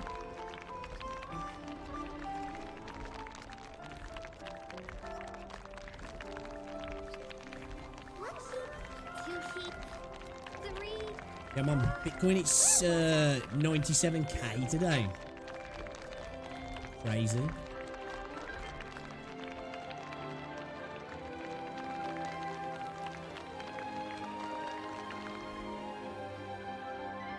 Oh god. Oh, that's it now, making a video, man. Fucking glazing. I'm joking. Oh, wait, do I need to sit in the audience? My bad, sorry. Trying to join you on stage. I'm used to it, I'm Rover, you know. On the big battle day, Adventurer Cosmos led the super duper awesome team to dodge traps and face the big bad demon. They battled it out. Miss Clover blew wind. Grandpa Cole and the Candlestick Fairy made fire. Grey-Ear the Rabbit held Uncle Broom and rolled the Stool Spirit to charge at the big bad demon. Everyone fought bravely.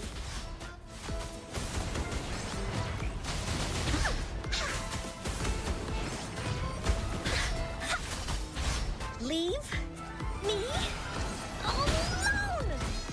Into Woolly's belly you go!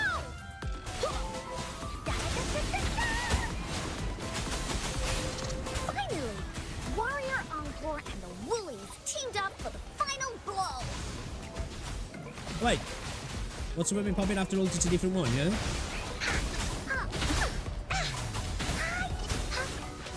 Woolies, let's race! They defeated the big bad demon. Encore's team stopped his evil plan and brought peace back to the magical kingdom.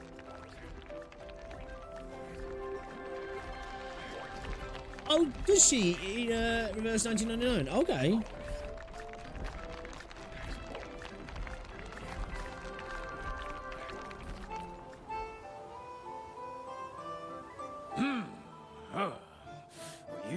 me today, but there'll always be more demons in this kingdom. Someone's gotta be the big bad demon. But why did you have to pick this path? Well, before I was big and bad, nobody paid any attention to me. Now they all fear me. But you could be a hero like me. Me? No, I can't. I don't have your bravery. More importantly, I don't have any friends. It's okay. Being a Encore hero is kinda isn't cute, just isn't she, about really? fighting or going on adventures. Uncle Broom keeps the castle spotless. Candlestick Fairy keeps things bright. They don't need to be on my team to be heroic warriors. They already are. Just do your best at everything and have fun. That's how heroes do lots of cool stuff. Don't worry. You can do it too. You find out that Encore's a 37-year-old man tripping on acid. I think she's a little girl.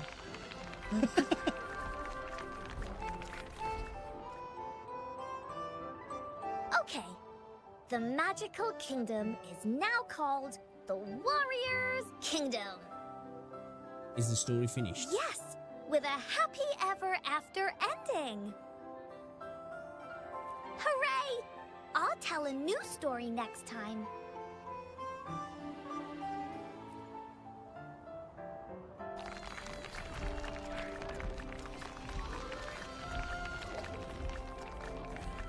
No, that was cool actually. I like that. I love the environmental design. Knocked it out the park with this one. Props. Was that Kitty?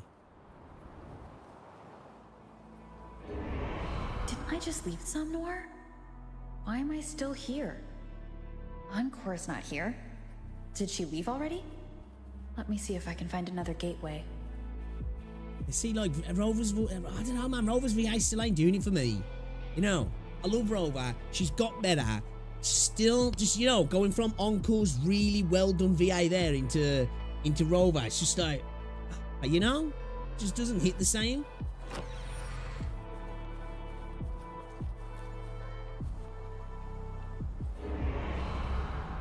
The gatekeeper. Who's the one beside him?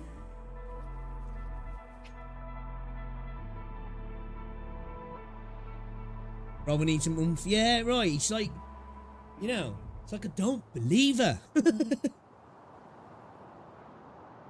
of those the 70s were way too kind to me and now I'm paying for it, yeah?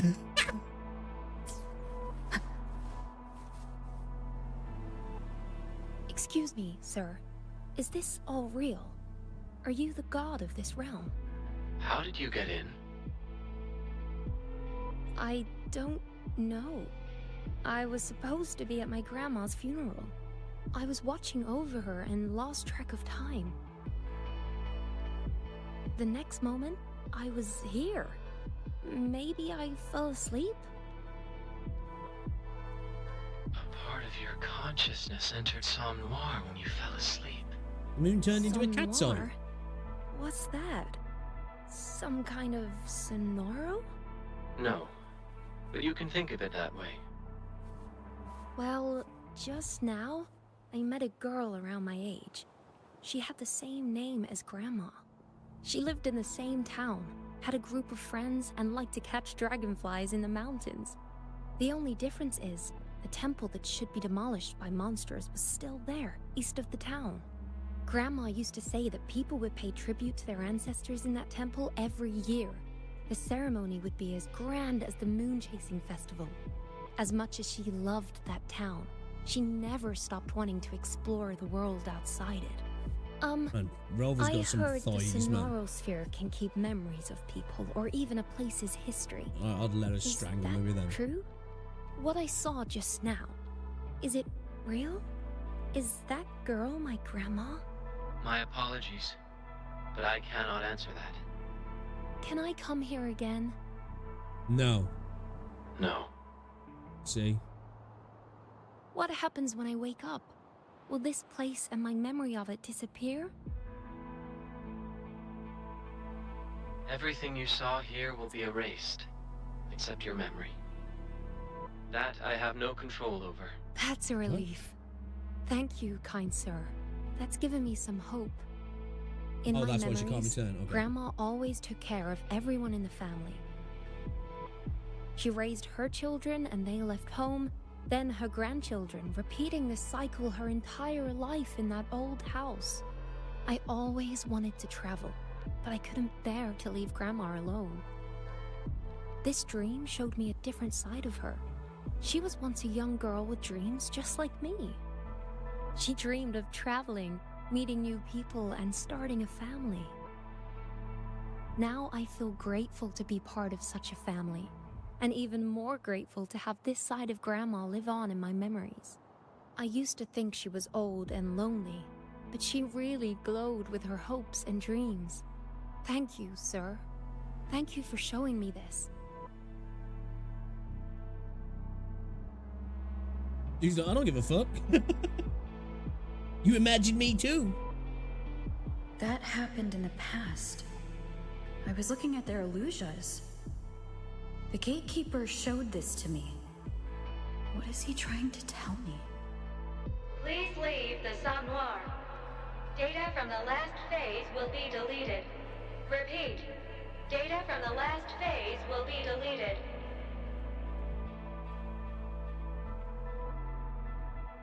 It's about to collapse. Better leave now.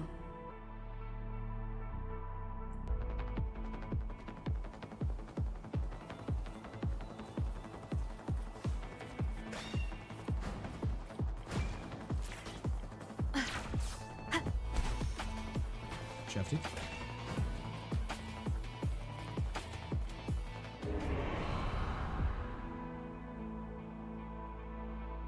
Wait, what?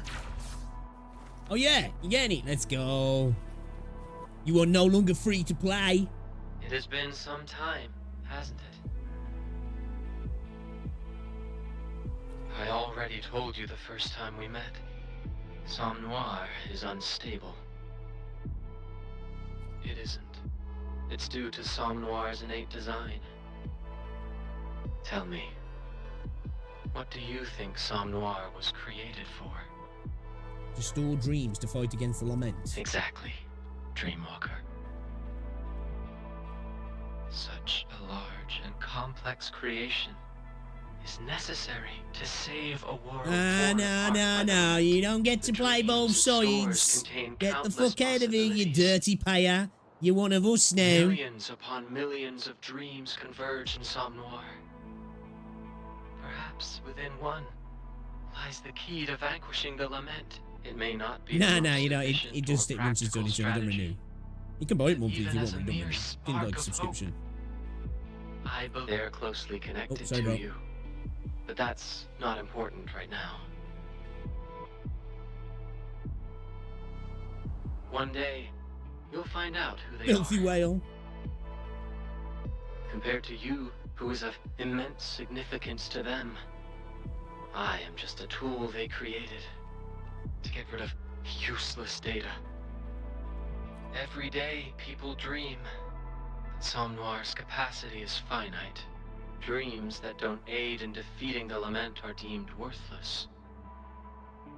My duty is to erase them, like a heartless executioner. By this reasoning, the two dreams you just witnessed should also be erased. They offer no solution to save our world. What do you think? Are they useless? Indeed, those dreams are truly precious. They deserve to be remembered.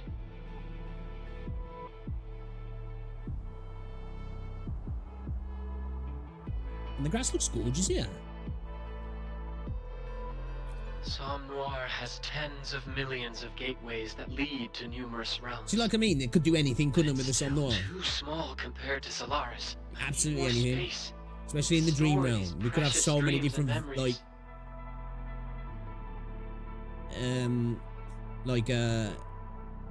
areas, you know, in regards to like the design, settings, all that sort of stuff. mechanics a lot like.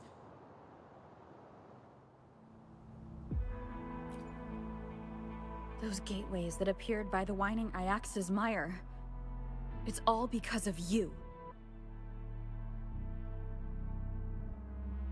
Yes. Those places will become part of Sanhua, to merge with the other dreams. Just think of it. They will be forever saved and remembered. Not every dream holds the key to saving the world. Most are personal, trivial, even selfish. But still, they should not be erased.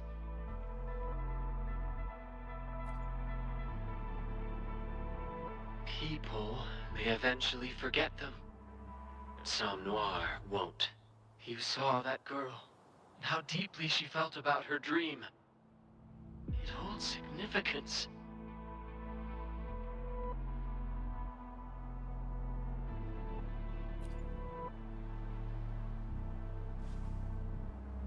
Tell me, have you ever erased another's dreams? Killed him with people, does that counts. Please leave In-game. the Sanhua. Twitch. Data from the last phase will be deleted. Repeat. Data from the last phase will be deleted. For millennia, I've been doing this tirelessly. Holy shit, that long. Those dreams and I are no different in nature. Yet I've done nothing but extinguish them. I don't expect you to understand me. We're not in the same position. I suppose if he's been living it Just for know millennia. that even the great rover cannot stop me now. This Yeah? realm's about to collapse. I need to wrap this up quickly and get out of here. Enough. What's going on, Kyosha? Well, he's feeling too sentimental for only deleting dreams, but I guess that's the only thing he sees constantly. It's his reality, isn't he?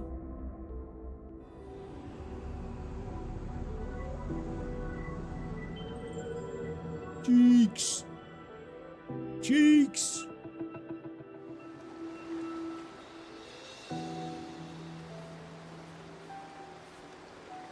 Yeah. Yeah.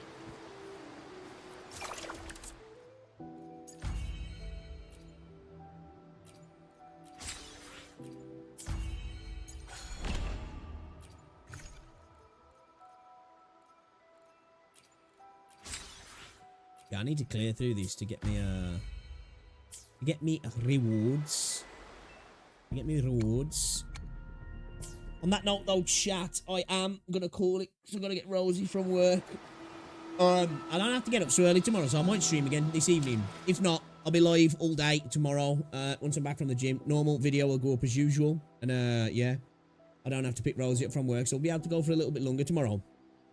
Yeah, we'll do a bit of woo-wah, and then we'll do something else as well.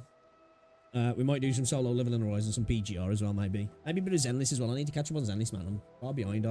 My characters are low level as well. I need to get everything built up.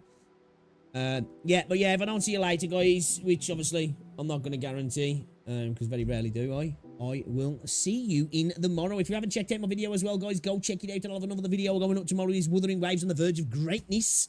That should go up around about the normal time, 11:30 noon UK time, so whatever time it is for you. Yeah, man. Enjoy the rest of your day, guys. Thank you very much for stopping by, everybody. It's been an absolute pleasure, and I will catch you all in the morrow or later on. See you later. Ta-ra.